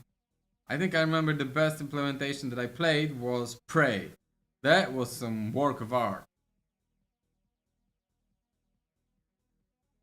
Graham says widget component. Yeah, widget renderer is the thing widget component uses to do what it does. I just skipped the middleman. Ah, okay, so you're going straight to the widget renderer and going on there. Nice, nice. One thing I can say from my day job is take a peek at how it will behave when you're translating text from example from English to Korean, etc. Because I cannot say specifics due to the NDA, but this thing can break. Especially if you are loading something from like a JSON file or something. There is like some deep error in JSON importer actually in Unreal Engine. And if you take that English text and you translate it into Korean and you're trying to render it into widget renderer, shit might not work out. So there's one thing I can tell you.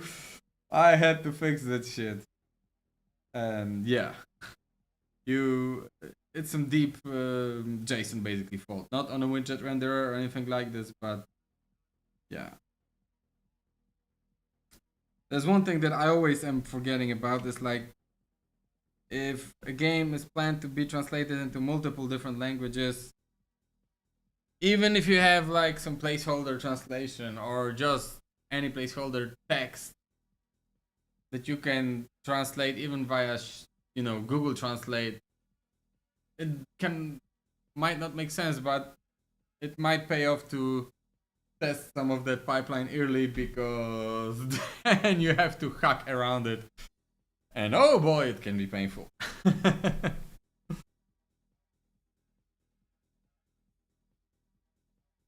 It's not doing what I wanted it to. The power is too much. How about if we just multiply that?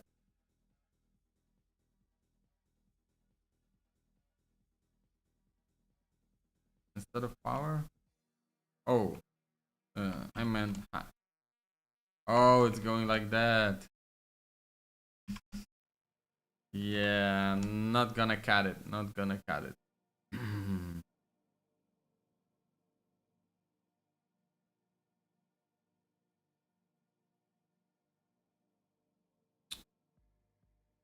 Graham says, yeah, localization does concern me a bit. Yeah, localization is one of the things that you kinda hate to click through and write around it, etc. but it is so needed. But I understand the pain. I don't like clicking through it and setting all of it up too, because it feels like it gotta be done. There's not that much creative shit there, but it's gotta be done, right? And you gotta test it. You gotta change the UI to accommodate for other languages, others alphabets, etc., etc. But it is completely worth it, as folks from so many regions can then play your game, right? And that's awesome. So that is like a tiresome work, but it's the one that players will be thankful for later. Especially if you don't have voice acting, then it's like a little bit easier, right? Graham, maybe you could help me with this shit out. Right now, I have something like a shadow catcher in here. And basically what I'm trying to do is to, where I have a shadow, I want to lerp in a pixel from a texture. And whenever there is no shadow, I want to render it as it is. Do you have any pointers for that kind of situation? Because I've been struggling with it for like the last 2.5 hours or something like that.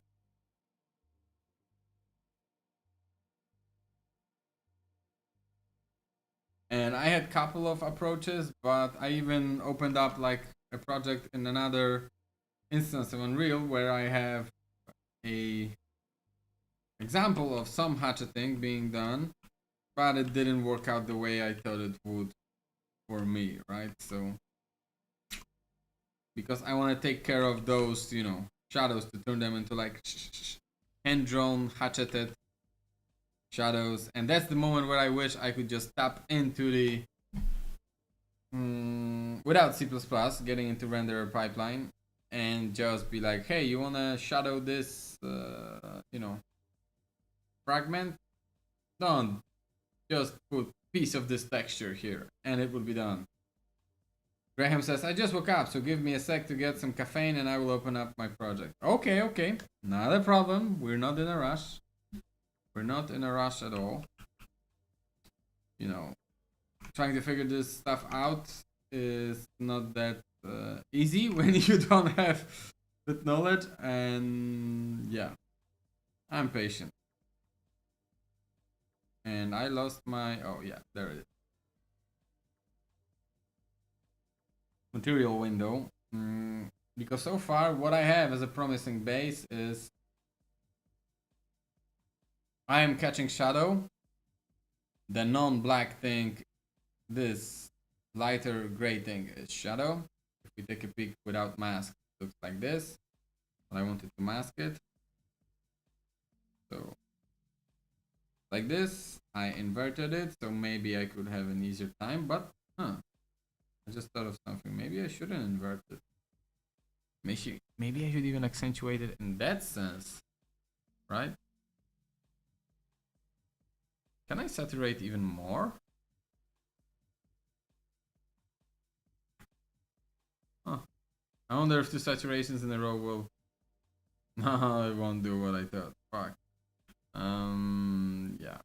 Maybe here is where the power I...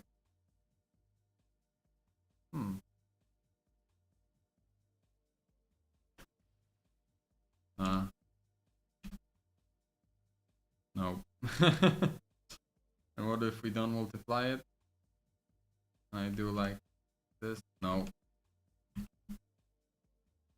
And we are going to the other direction.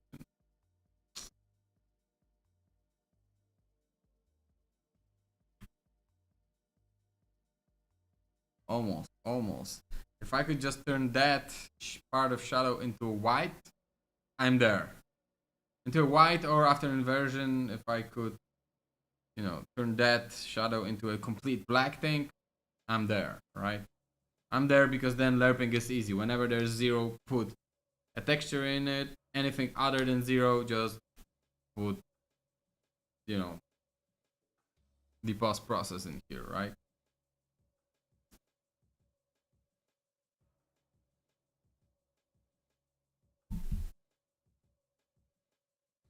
So yeah. I got this. Just really would love to turn that into white thing. What if I change the mask? It's the exact same shit. So it really doesn't matter which mask it is. I can even put all of the masks in.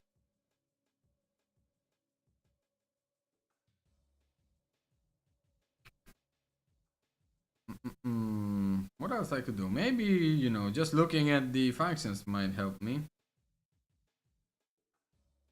Shading model. What the fuck?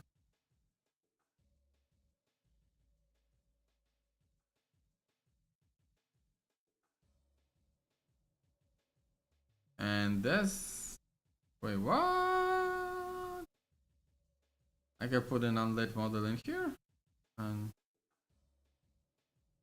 Okay. There's for like an if something. Lightning. No.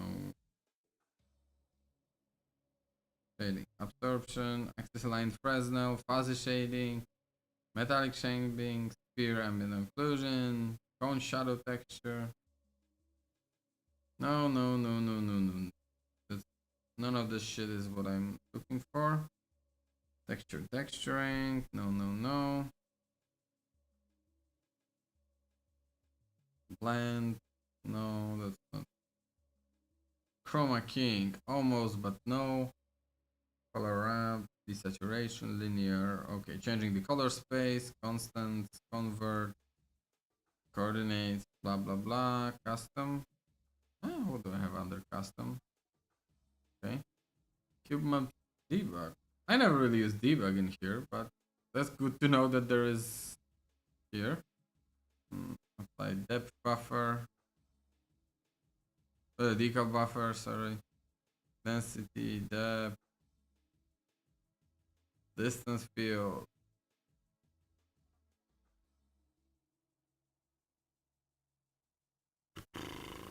Function. No get post processing. No gradient. No. Image adjustment. Free color brand. High pass function. Hue shift.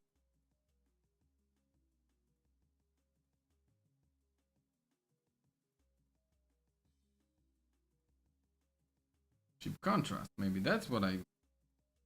Oh.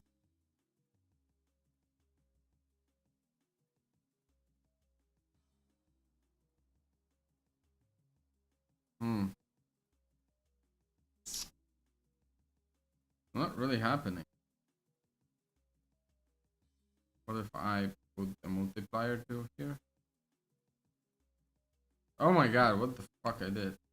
Wanted to put it here. Nah. Ain't nothing happening. For here I can only do something like... Wait a second. Did I accidentally just catch down? Because right now the shadow is fully white. There's also like this slight, you know, a little bit of white pixels in here, but right now I can do this.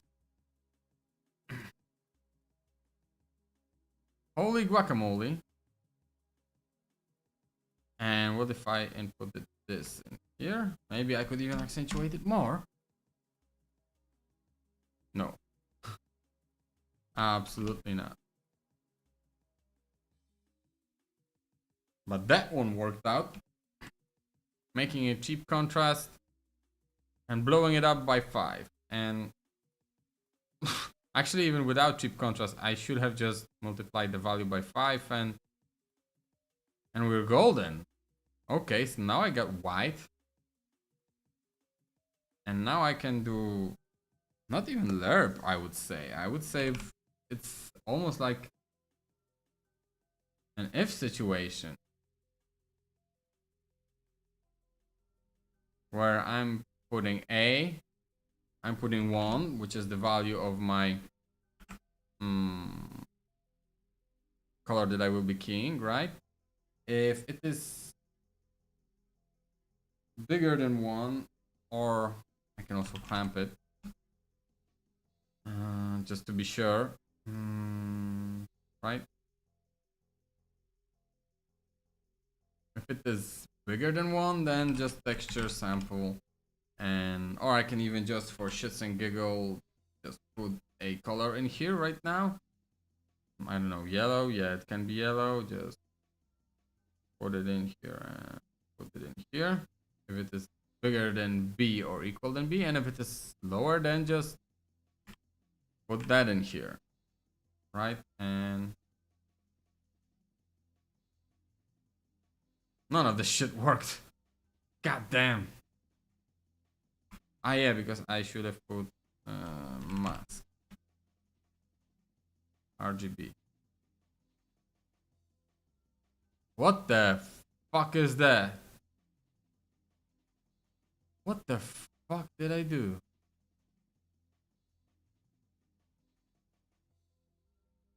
That looks horrible. Why is it? It's supposed to be yellow, not.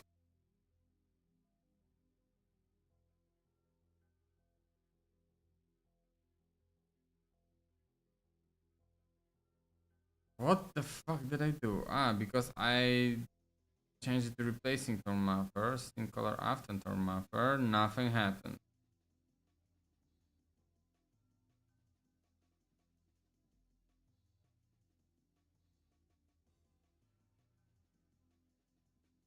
And how it will look like if I'll save it and put it in here. No, it doesn't work. The shadow catcher straight up just doesn't work. The shadow isn't caught, and yeah. No. I don't know what the hell am I doing wrong right now.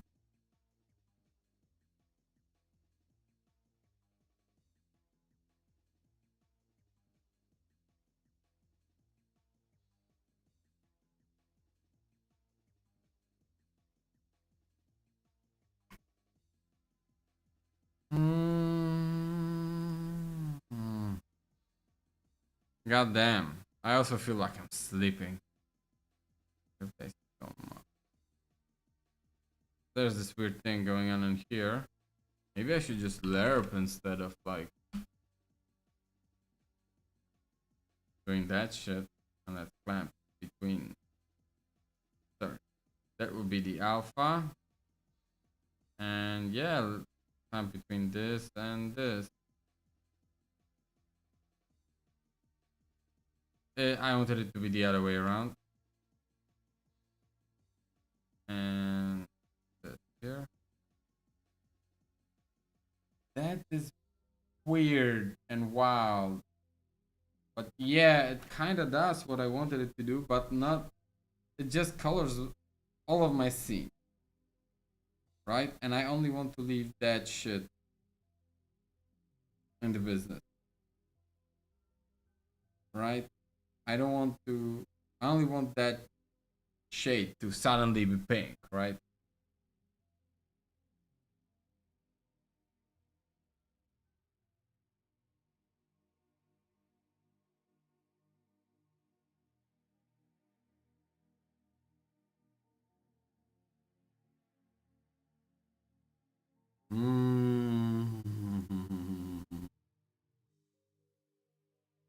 At least I can have fun playing the game and seeing everything how it looks while playing. Oh, the smoke VFX actually look cool.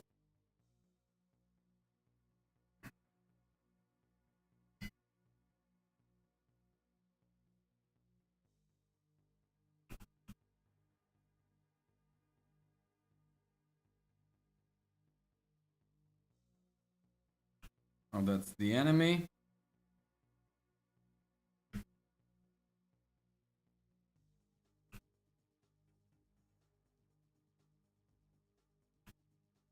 The enemy is chasing me. He looks like a plank from Ed, Eddie, Eddie. Ed and Eddie. Uh,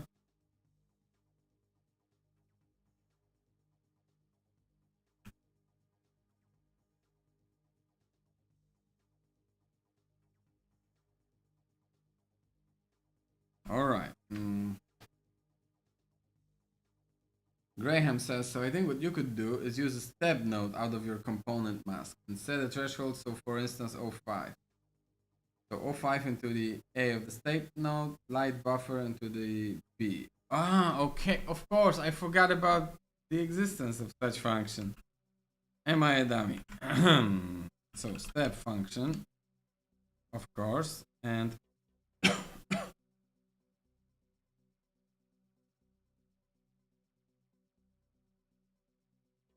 there are a couple of step functions, right? Value step, move step.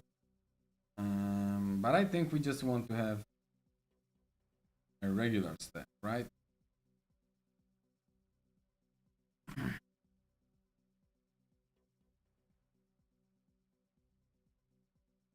Graham says, try it out on the other component mask where you do the light buffer stuff. Okay, so like here, right?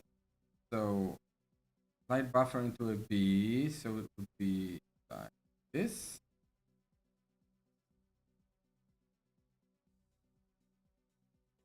And half here. Do I understand it correctly? Or am I not understanding it? Or am I using the wrong function? Because there's also like a smooth step.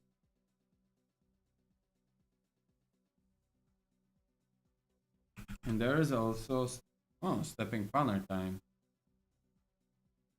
Jump amount per step. I should probably be using this for the texturing, right? There's smooth step and there's value, right? But yeah, here we have our step function, right?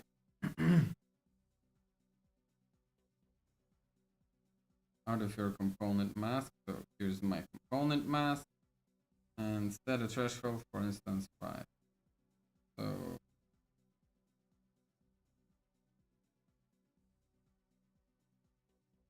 and then once you have a step, use a lerp and plug it into alpha. So lerp, yeah, because I'm stepping the function. Okay, so I also fucked up here, but doesn't matter because right now I will just use like whatever into A, this into B, and let's put through the massive. Of course, I'm making the same mistake constantly. And wait, I think I clicked something wrong. And here, just gives me the same picture but darker. I think there's something wrong with my usage of a step function.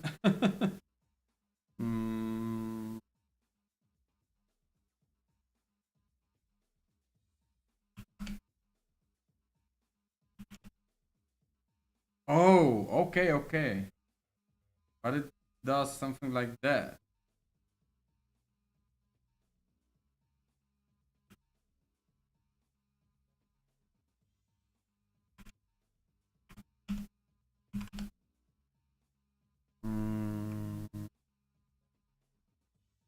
And I think you wanted me to go like this and something like that. But it gives me the picture of like, hey, here is the black. I don't, because my saturated emissive picture goes like this, right? With the mask on red component. So right now I'm putting it through a step function, right?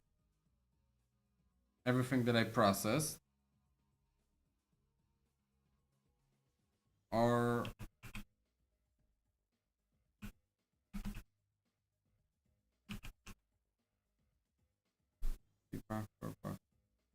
I also am curious right now.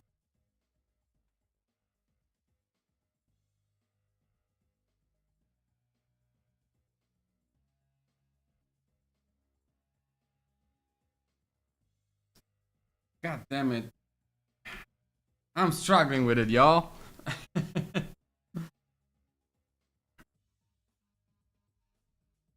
The lerp, I understand the concept, right? We want to do a step function, and you know, it should create like a stark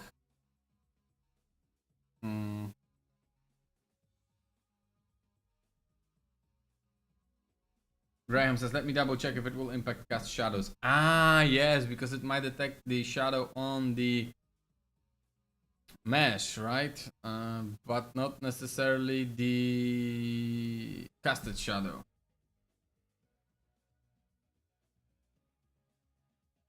Yeah, because that's like the missing link for me in here.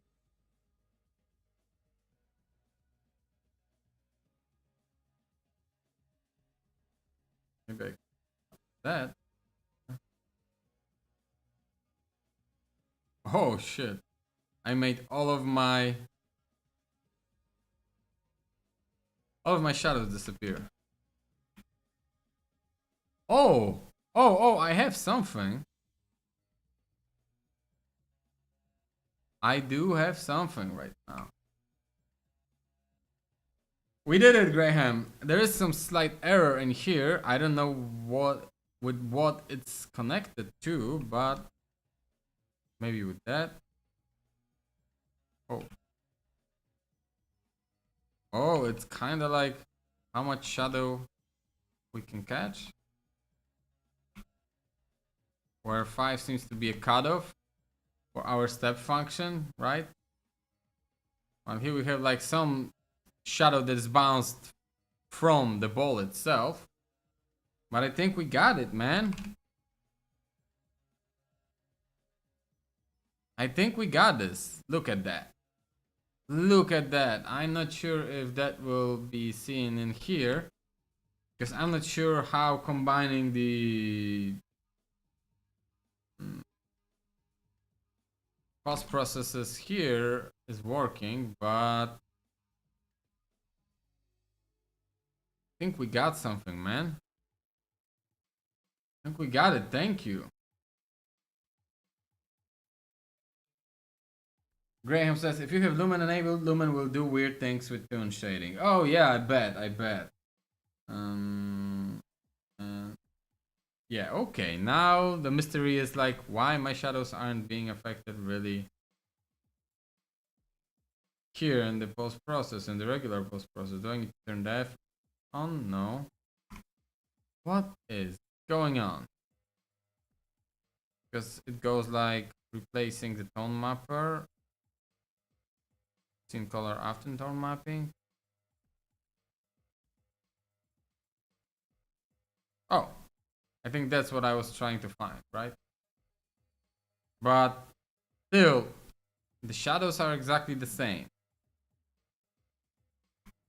So it works in that preview that I changed the color of the shadow and I can swap, you know. Oh, it doesn't work on planes. The cube works right out of the gate. I can select a mesh. Be whatever, I don't know, money scale. Holy shit, it doesn't look good in here on a character. So probably needs a lot of work, right? To work on non-basic shape. But we changed the color of the shadow and made it like really hard. So that's nice. Thank you, Graham. Once again, Graham with the save. The Hail Mary. I completely forgot about the existence of the step function. And that was what we needed to unlock the power of the whole thing. Woo. Right.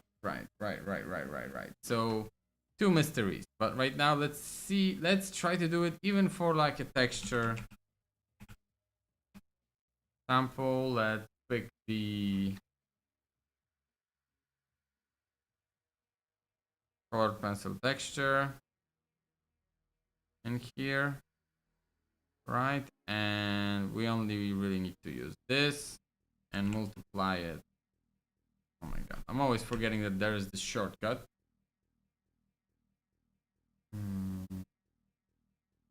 Right, this is our texture and I want to multiply it not by 1 but by 0 actually. It will be like that, and that is our color.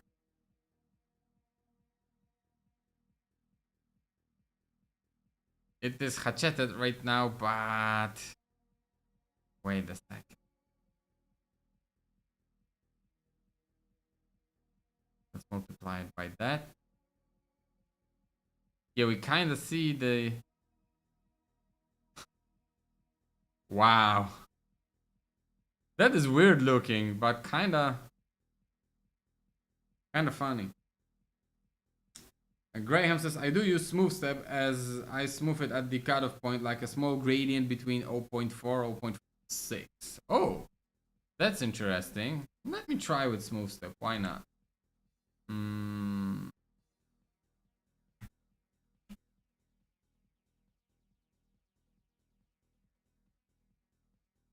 So you're...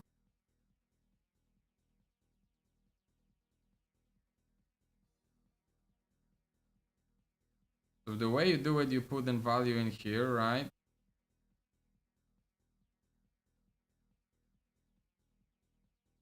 Holy shit, I fucked up something.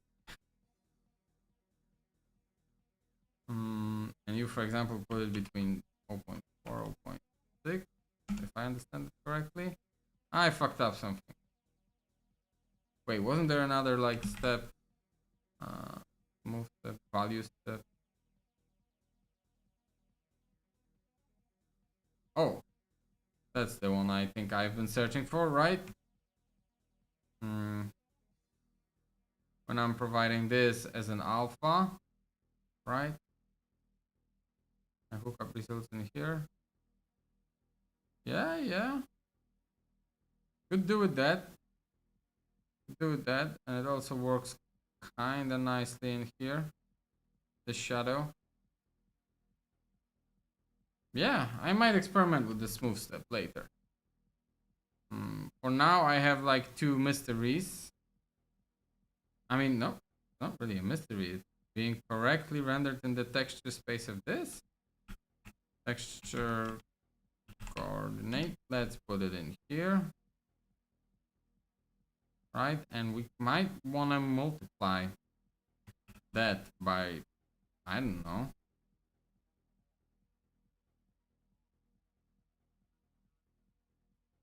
What will happen if I multiply it by 20? Oh, it's hardcorely hatcheted. Make the preview a little bit bigger.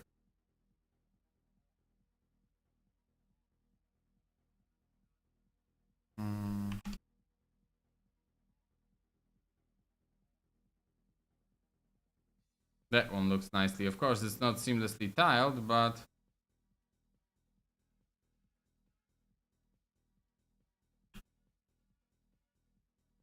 and also this, it looks, there's something fucking weird going on with this shadow.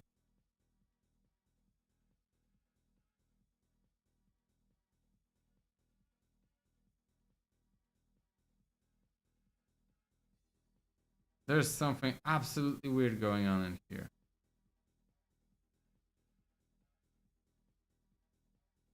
Because what I would kind of expect would happen, and maybe it is my wrong expectation, is that those, or I should just really need a better texture without those big holes in it.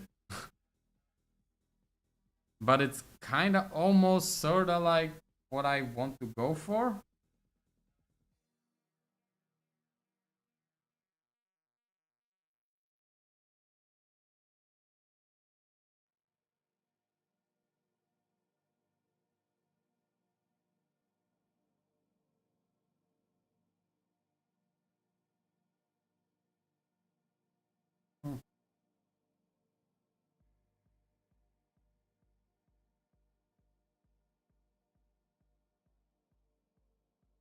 All right, we'll do this in that blendable location. But still no change of shadow in here. What the fuck do I need to do for my post process to work in here? What's going on? Oh, Graham sent a link. Let's put it in here. The way you do. How about I, as usual, just copy that and create like a new material. Oh my god, that's the wrong project. Create like a new material. Material underscore Graham object. of course, it's post-process, right? And let's see how he does it, right? An emissive color hooked up in here. And just a quick question, Graham. What is your blendable location? Graham says it's not exactly what you are trying to do, but it shows some of the parts you might need. Okay, okay, thank you, thank you. So, light buffer.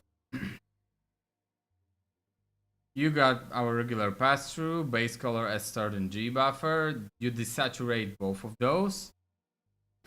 That's genius. I haven't thought of that. I was doing the division before the saturation, but when you're doing the saturation up front, you're getting pure light information. Oh my god. Graham once again with, you know, golden nuggets in here. Graham says the first one, scene color before depth of field. Okay. Yeah, sure. Ooh, that's pretty. That's nice. I like those. Yeah. So look, guys. I was so focused on what this plugin material was doing that I haven't even thought of like first the saturation, then dividing. It creates a pure lightning information because look at that. Here's one desaturation. Here's that desaturation. After division, pure light info, right? Then you can just do the masking, etc. That's nice.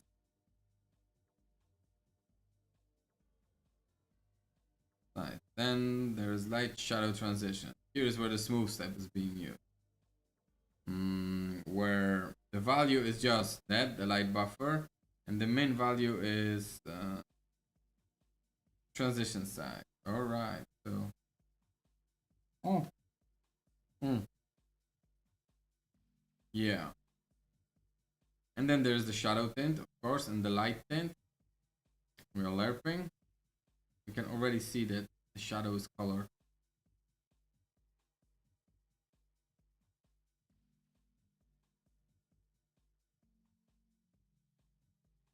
Beautiful, beautiful. That's amazing, Graham. Thank you for sharing. Thank you for sharing. I haven't thought of that at all. To desaturate things first. Let me save that golden nugget and oh my god. Why here? Why the comment got created in here?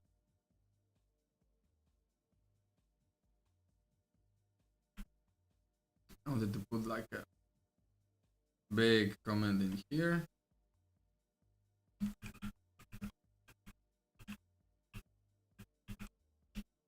Yeah, and woohoo! Just to make sure that credit is due, credit is where credit should be, right? So yeah, and then you are taking once again the base color as start and G buffer and the pass through, right? You're adding base render blend amount, right? The amount of you wanna. Okay, okay. Then you multiply whatever you had here with this. And then you're just also lerping between this and regular pass through with the color. The alpha is effect max this scene depth. Ah, depending on the depth. Okay, that is also smart. That is also smart. Damn. Damn, bro. Great work. Oh my god. Allergies can, you know, do a number on you. Okay, so let's get back to our shadow catcher and wait. What if we change it from base color as seen in GBuffer, as stored in GBuffer? Does this change too much in our case? No. But Mm, you're first desaturating, then you're dividing. In my case, I'm just doing a subtraction. Let's try, like your way, because it really speaks, it makes sense to me. Desaturation, desaturation. Now let's do the division, right? Now we divide and saturate. Divide, this and that. It should look like this, exactly. We are getting pure light info. Graham says, I did it the other day though. Us coders have to hack our way through this tech art stuff together. You're 100% right. You're 100% right. Like, yeah. Yeah, it's funny because so many of the gameplay coders that I know are coming from like rendering programming and they just decided that they like making gameplay more. And then there's us that are like more into systems, and now we are getting into tech art, right? And even though both of things are connected to mathematics, C++, etc., and just basically there's an input of data, processing of data, and output of data, it feels like it should be similar, right? But it's like, no, those are like so completely two different worlds, two different ways of thinking about data and processing it and storing it for the graphics card, etc., that it seems almost like, at least for me, like a complete alien planet. Graham says very different thought processes. Yes, exactly. Like, but I love that. I love that. Like on the day job, I'm doing the regular gameplay programming stuff, and at some point, I wouldn't say it becomes boring, but there's a stagnation. And doing this for sanity and stretching your, mind muscles, it's amazing because I'm forced to think about data in a completely different way and how to process it. And the thought process that goes along with it is completely different. And if anything, the gameplay thought processes are kind of getting into the way. Connecting this to like, I don't know, like material parameters and then influencing this from the gameplay code, yeah, great. But just pure tech art, hardcore.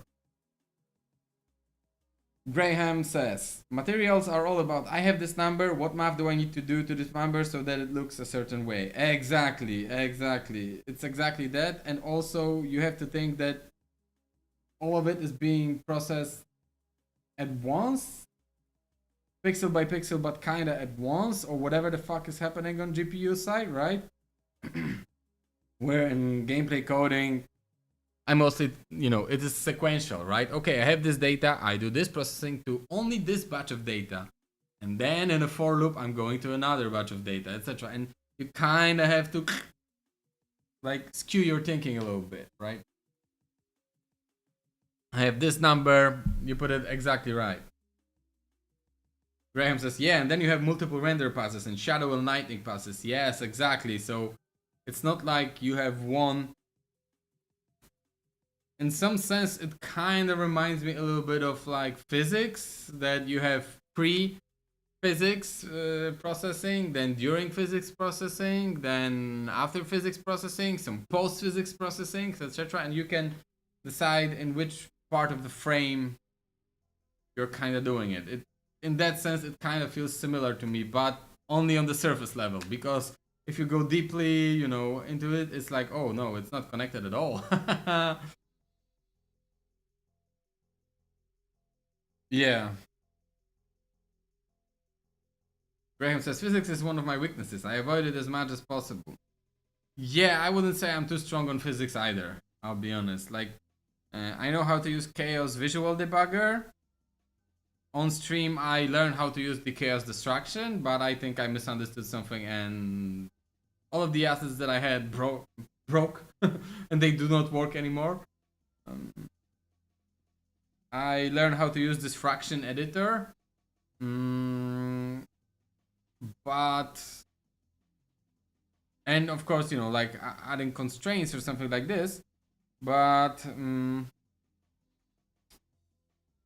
or like doing some simple kinematic equation to simulate something, right? But only on like a regular tick on the object, right? Don't ask me to go into chaos and start implementing things directly into chaos, because that's where the dragons live.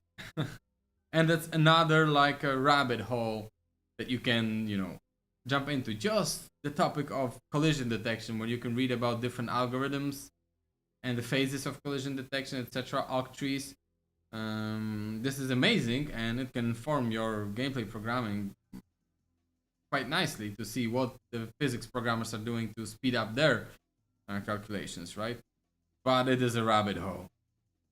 Graham says it's a whole rabbit hole, and you have to visually check so much what you did was right. Yeah, exactly. Like you might look at the equation and be like, it's 100% correct. I got it from this physics paper, and it was done with, numerical methods of calculation correctly, right? And then you turn it on in your game, and it's exploding immediately, and you're like, what the fuck am I doing wrong here? And let's not even talk about like asynchronous physics processing and syncing up physics state over the network. Woo! It's just as much of a big rabbit hole as the whole tech art and rendering from render programming, right? Yeah, and the same on the audio, the same on the gameplay stuff. All of those things are rabbit holes, but I love them. You can, thanks to that, stretch your brain muscles so much. All right, so we got that versus that. I think I like that a little bit more. We see this thing going on in here. I wonder if I would plug this in, how it will look. Oh, something is not right after I plug this thing on. Right, but let's try to, look at that. In your example, yes, then you're using a saturated mask, of course. So it's the same as mine, that part, but yeah, like you created the light buffer in a more sane way, because here I just subtracted those two values and I saturated them instead of dividing them without the saturation. Yours seems more sane, in my opinion. We can then mask out one component because we don't need all. Watch Dogs had a really good white paper. On their driving, actually. They implemented some fancy algorithm for syncing the driving between clients. Yeah, right. There was online component to Watch Dogs. I forgot about that. So that you don't get jarring sharp movements when driving direction changes. That's interesting. I love what game developers are publishing white paper. Docs, really. I'm not sure if it happens often, but I love reading about that. There are GDC presentations and all the others, and some of them are great. And can, tell you exactly what had happened. But some of them are more like a surface level, like, hey, here how we did this, but here's how we did this. But you gotta find a white paper to actually dig deep into like the algorithm that they chose, or like the mathematic model that they figured out. Sometimes it is trial and error, right? My favorite is the Sea of Thieves one. Which one? I remember watching the tick aggregation. So to avoid cache misses, right? That's amazing, and that can really help a lot to aggregate all the data that should be ticked together, to aggregate them and call the tick on those tick functions in sequential order. The boost that you can get from that is, amazing. I might even find it quickly to share it. Sea of Thieves aggregating tick.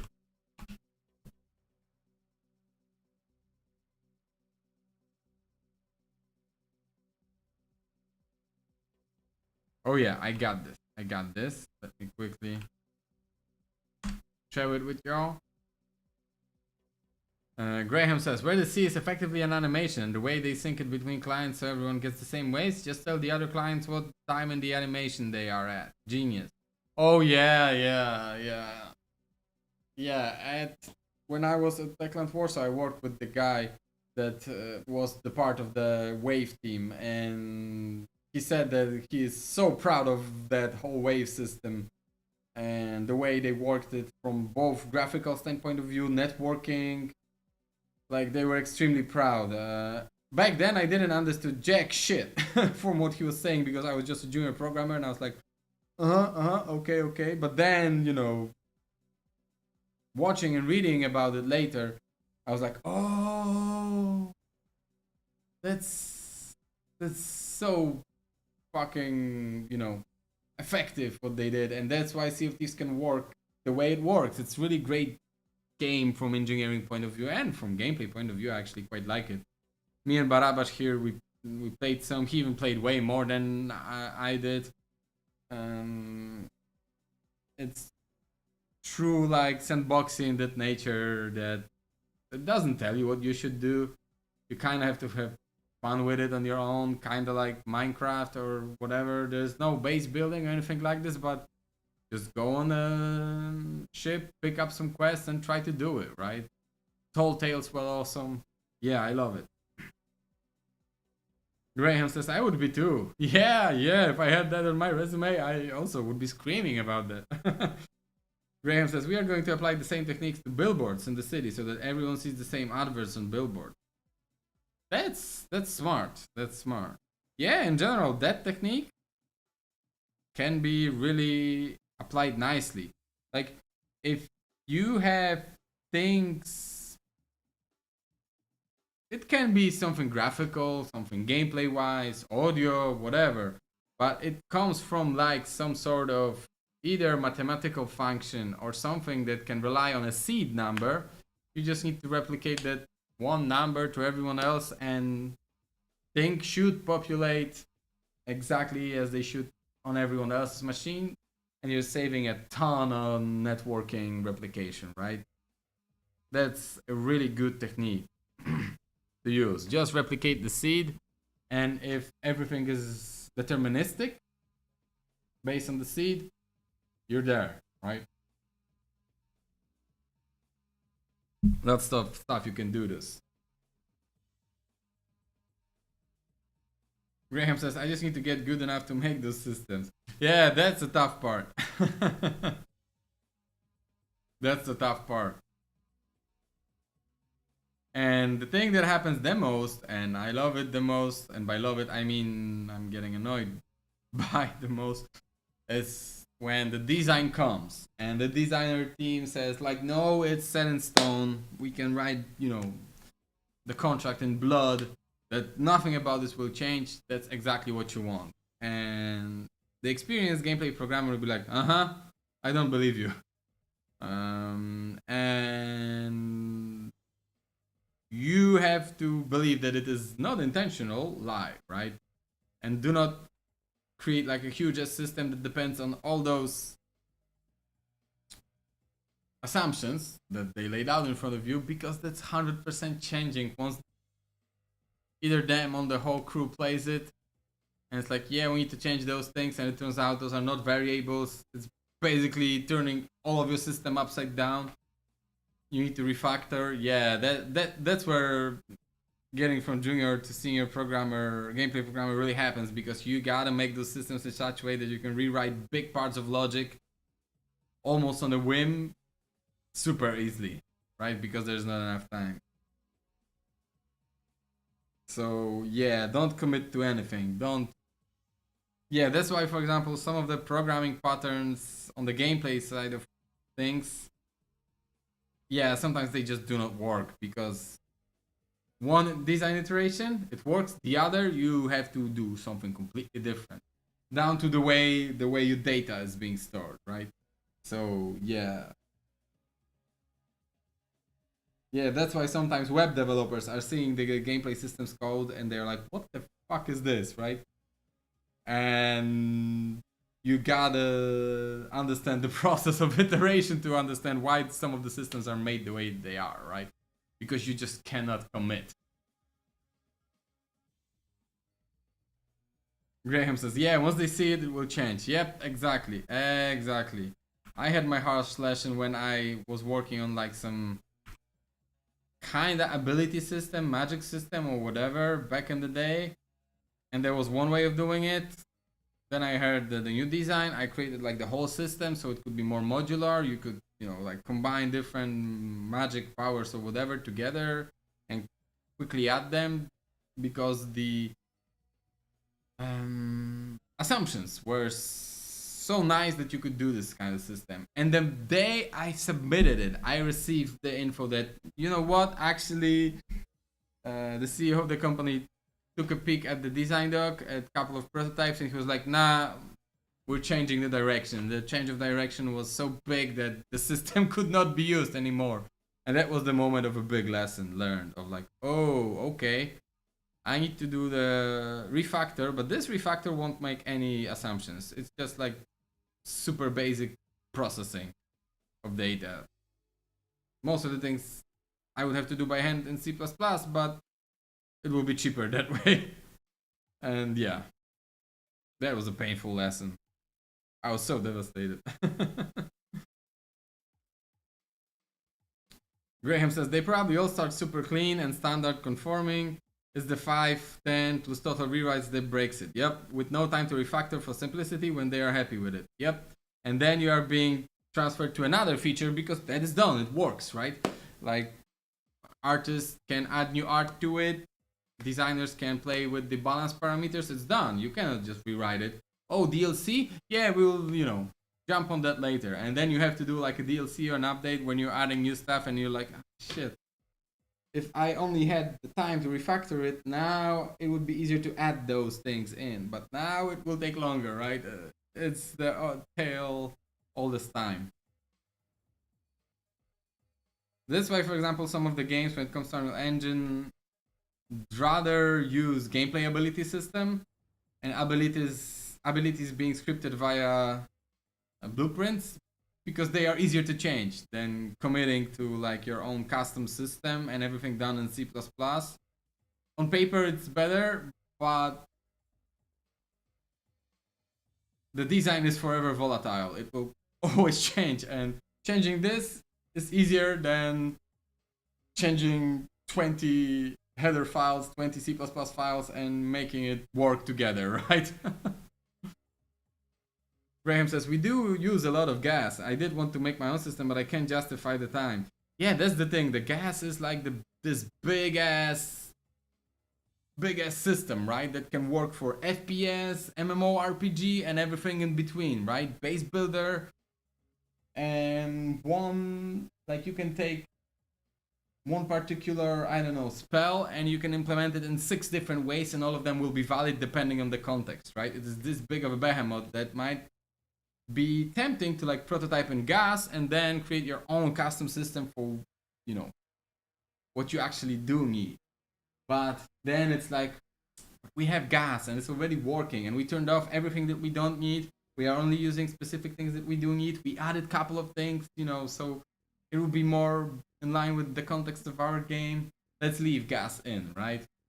And there's one thing that I truly believe is awesome in gas is the network rollback that you kind of get for free. It's like I wouldn't want to do my own, right, rollback for activating abilities, etc. So yeah, that's awesome, right? This local prediction, it's awesome. Although and I bet you can empathize with that, Graham. As you said, making your own gas system has to, for guys like you and I that are, gameplay programmers, system-driven gameplay programmers, it's exciting to be like, ooh, how can I make it modular? How can I do this? How can I do that? I would love to do it just for, because it's so tempting, like, okay, maybe I could do it better, or I will make this assumption, it will turn into this, etc. Yeah, it is a great challenge that is really inspiring. Graham says, it's the interesting coding. Exactly. Instead, I'm stuck plugging in UIs. Oh yes, UIs. Most of us hate writing UIs, and that's why, for example, coders that are great with UI and HUD, right, HUD, have 100% job safety, because if you will, apply for such position as a URA programmer, HUD programmer to a company, you can bet your ass no one wants to do that shit in that company. If someone is doing it, it's because they are forced, right? So if you like UI, anyone who might be watching this, either right now or in the future, if you like writing UI and HUD, and you apply to a company and you're good at it, and they will see that you're producing good code, you will be hired, and your job security will be forever, unless the company is being closed, because it's like no one wants to do this shit. No one wants to do this shit, right? And if you like it and you're good at it, you are a golden person for that crew. They'll be like, oh my god, we can offload this to someone who actually enjoys it and will take care of it. Oh my god. That person, I think CEO might be kicked out sooner than the UI guy. Graham says, I can count on one hand the amount of devs I met that enjoy UI development, and I do a lot of networking with devs.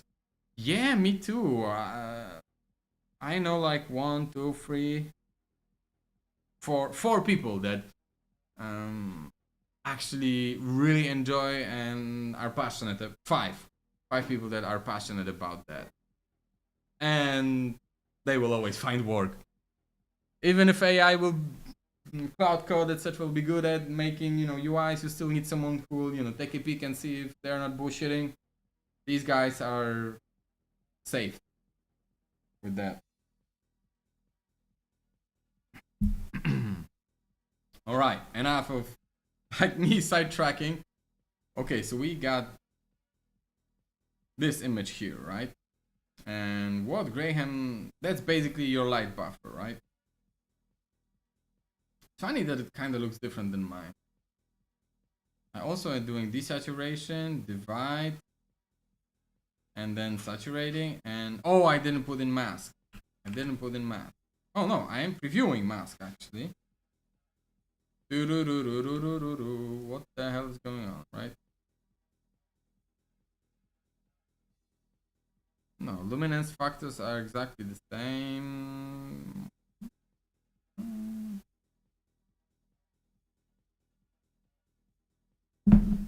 Oh yeah.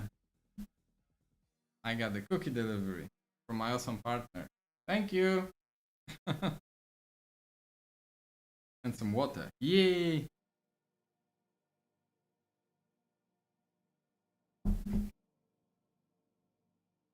Now I'm wondering what is going on. Why this preview is different. Okay. In color before the OF. And here. After. Does that change anything? No.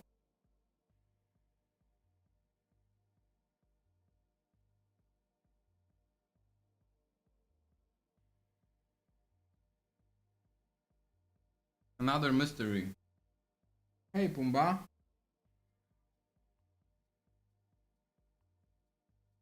Crying for attention. I don't know. You shouldn't eat that.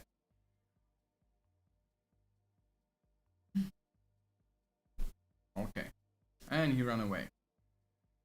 It's funny that your light buffer looks so completely different than mine.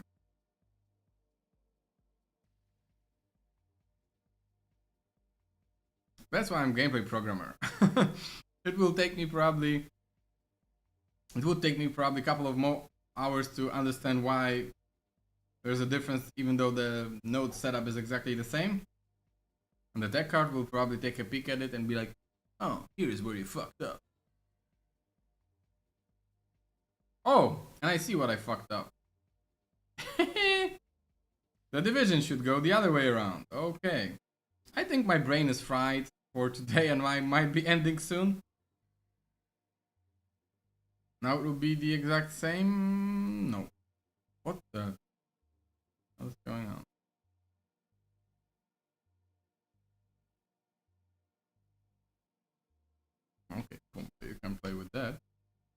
so now we got it. Now we could probably hook it up to here. Let's see.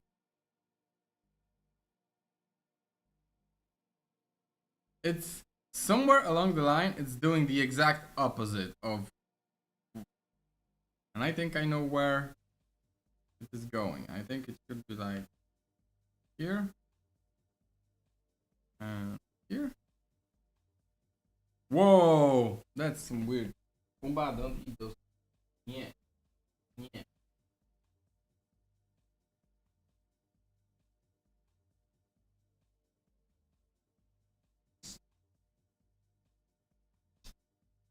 He's trying to eat cables. But the shadow looks cool. But okay, we got something that we can work out, right? Oh, and actually I'm getting only the shadow in here. That's funny. It's kind of like we have completely inverted processes.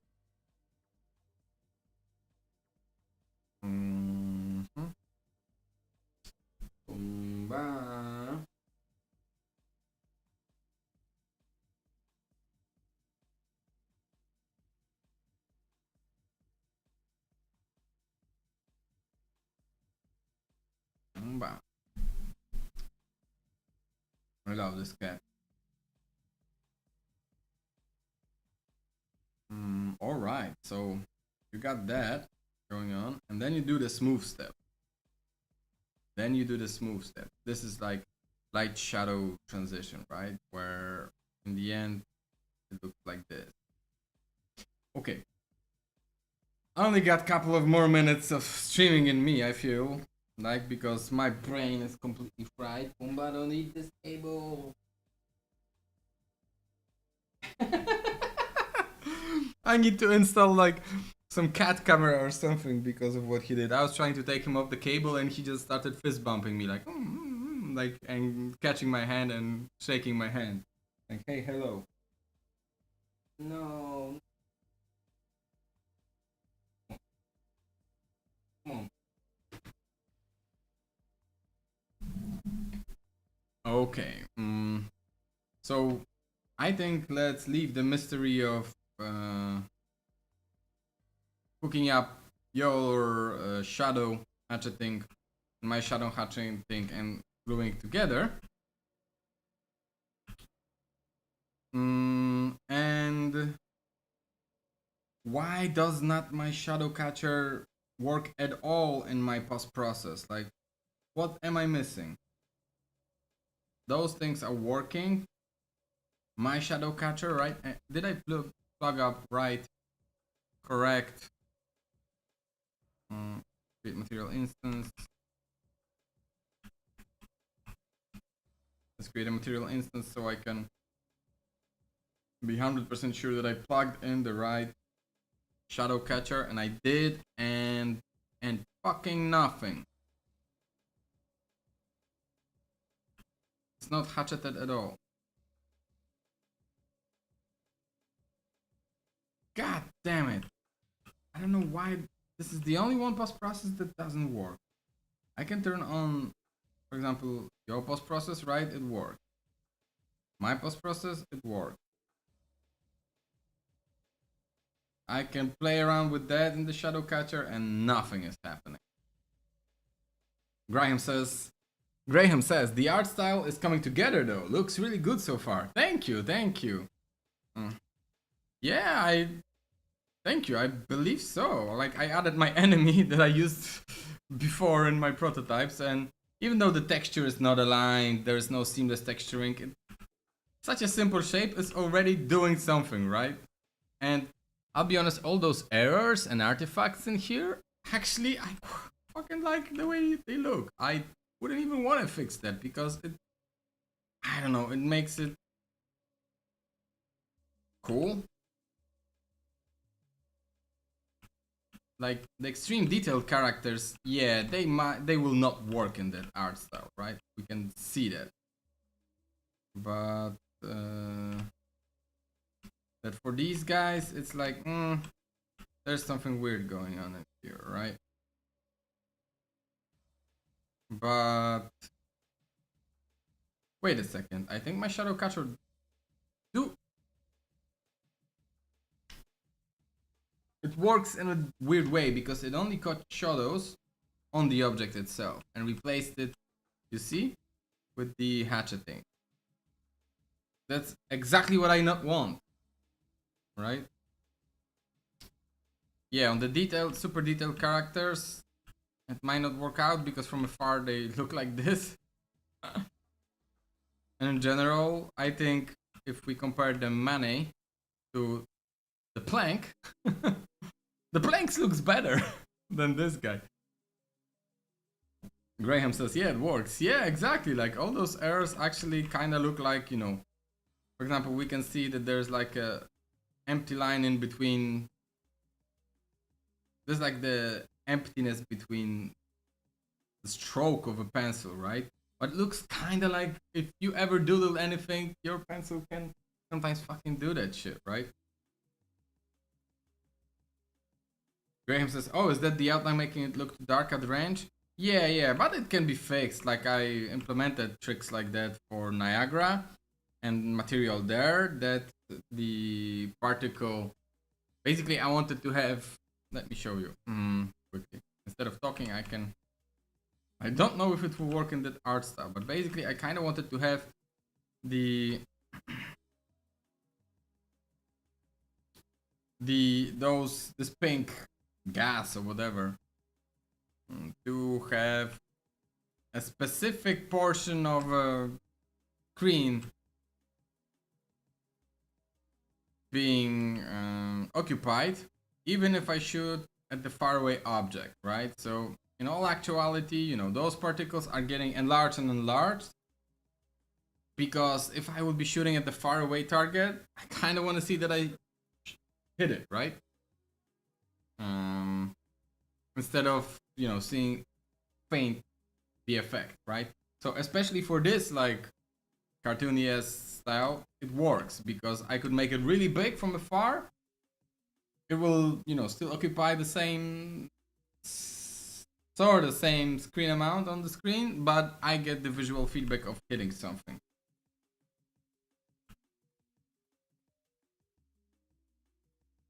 Yeah, but this enemy works being that simple. If I was being chased by that guy, even if I apply the texture to him, I don't think it will look good. I think the characters need to look really simple. Kind of like, I don't know, Final Fantasy VII, the PS1 characters.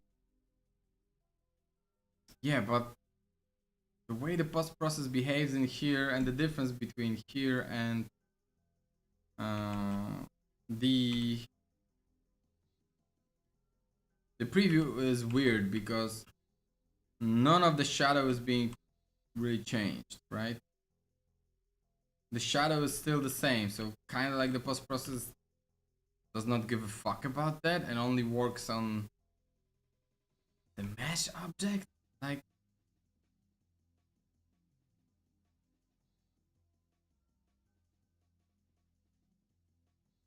in color after depth of field. It's probably connected to like the pipeline of calculating everything.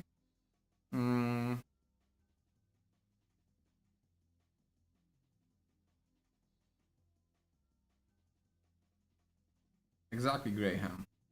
Graham says, yeah, it's only affecting self-shadowing, not cast shadows. Yeah, exactly.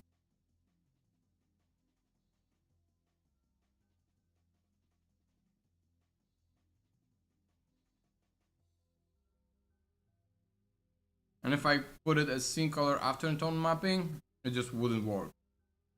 Replacing tone mapper, it will make everything dark as shit. And also wouldn't work, right? It will do this. And the shadows are still the same. So cast shadows are not being affected by that.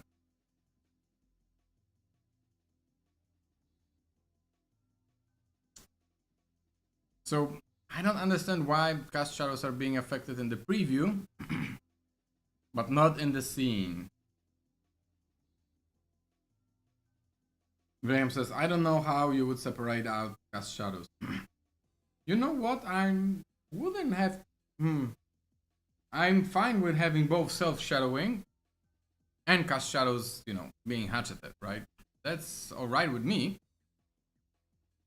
But I would love to have both on scene, not just one. So I'm sure.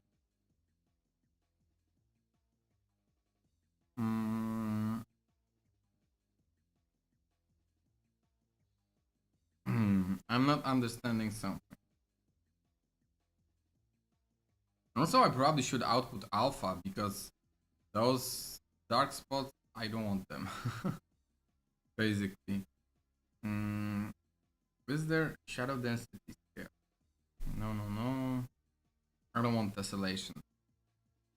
Casting shadows, contact shadows, but it's all about translucency and that's post-process, so no.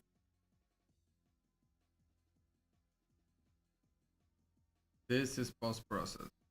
So, is there anything I can affect in here? Generate blah blah? No, no. Wireframe, no. Shading rate. Variable, okay, no. I don't see any setting that could help me with that. Enable stencil test.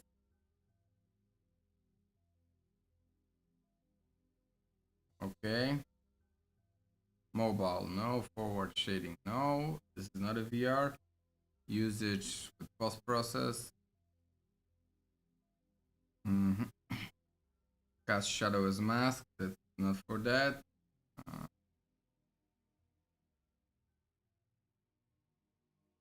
Damn. Maybe I cannot do it the way I wanted to do it. Maybe it's impossible without diving into C++ code.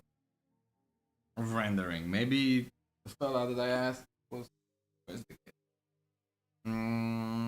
right, that I can only do it, if the easiest way to do it would be to get into the C++ code of that. But I don't think I'm ready for that.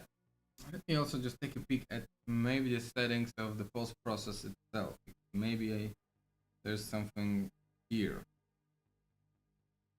Color grading, film, global reflections, rendering features. I have mega lights turned on. I don't think this game would need this, but whatever. Okay, here are my post-process materials that are only affecting self-shadowing. I don't understand why in the preview mode it works.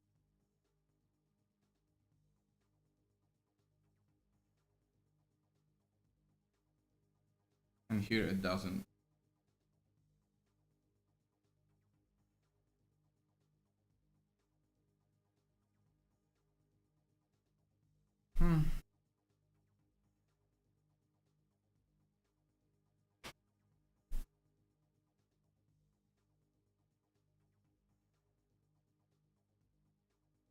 I don't see no property that I could click on that would even say what's going on. So, the mystery continues. It's for sure not the last stream about post processes and achieving that art style. There are still a couple of things that I want to try out. First of all, maybe have like a seamless texture. Second of all, trying to turn on this post process so it will also affect the cast shadows. For now, I can turn it off.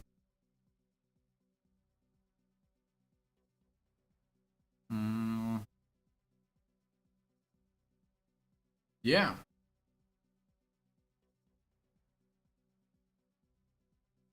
So I'm wondering why the ground is not moving. What's going on? Fencing color gray. It should also be moving, I think. Oh my god, no.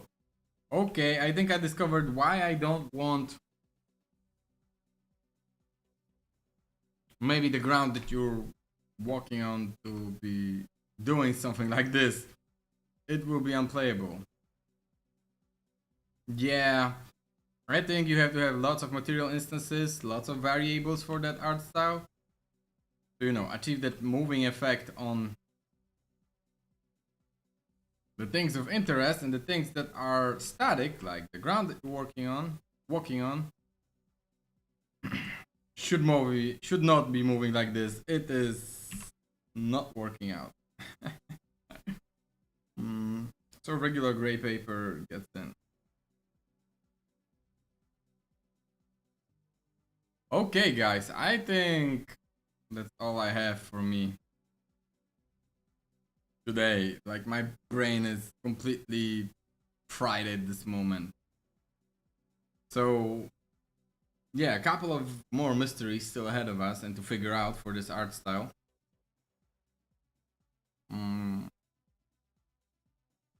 Also, we probably would have to sit down to animation. How to animate things so it would get this flip bookie effect in its motion, yet still feel gameplay fluid, if you know what I mean.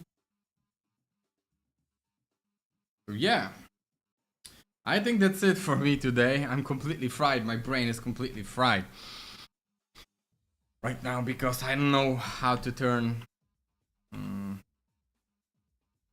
how to affect this casted shadows, really.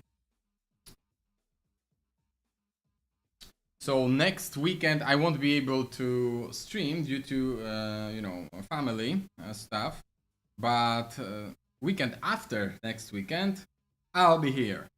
I'll be streaming. So I hope you guys have a good rest of today's Sunday and a great, amazing 2 weeks in front of you. And then we meet again. Graham, have a good one, Chief. Have a good one. Thanks, Graham, once again with the save. And yeah. See you around, guys, in 2 weeks, and have a good one. Bye bye.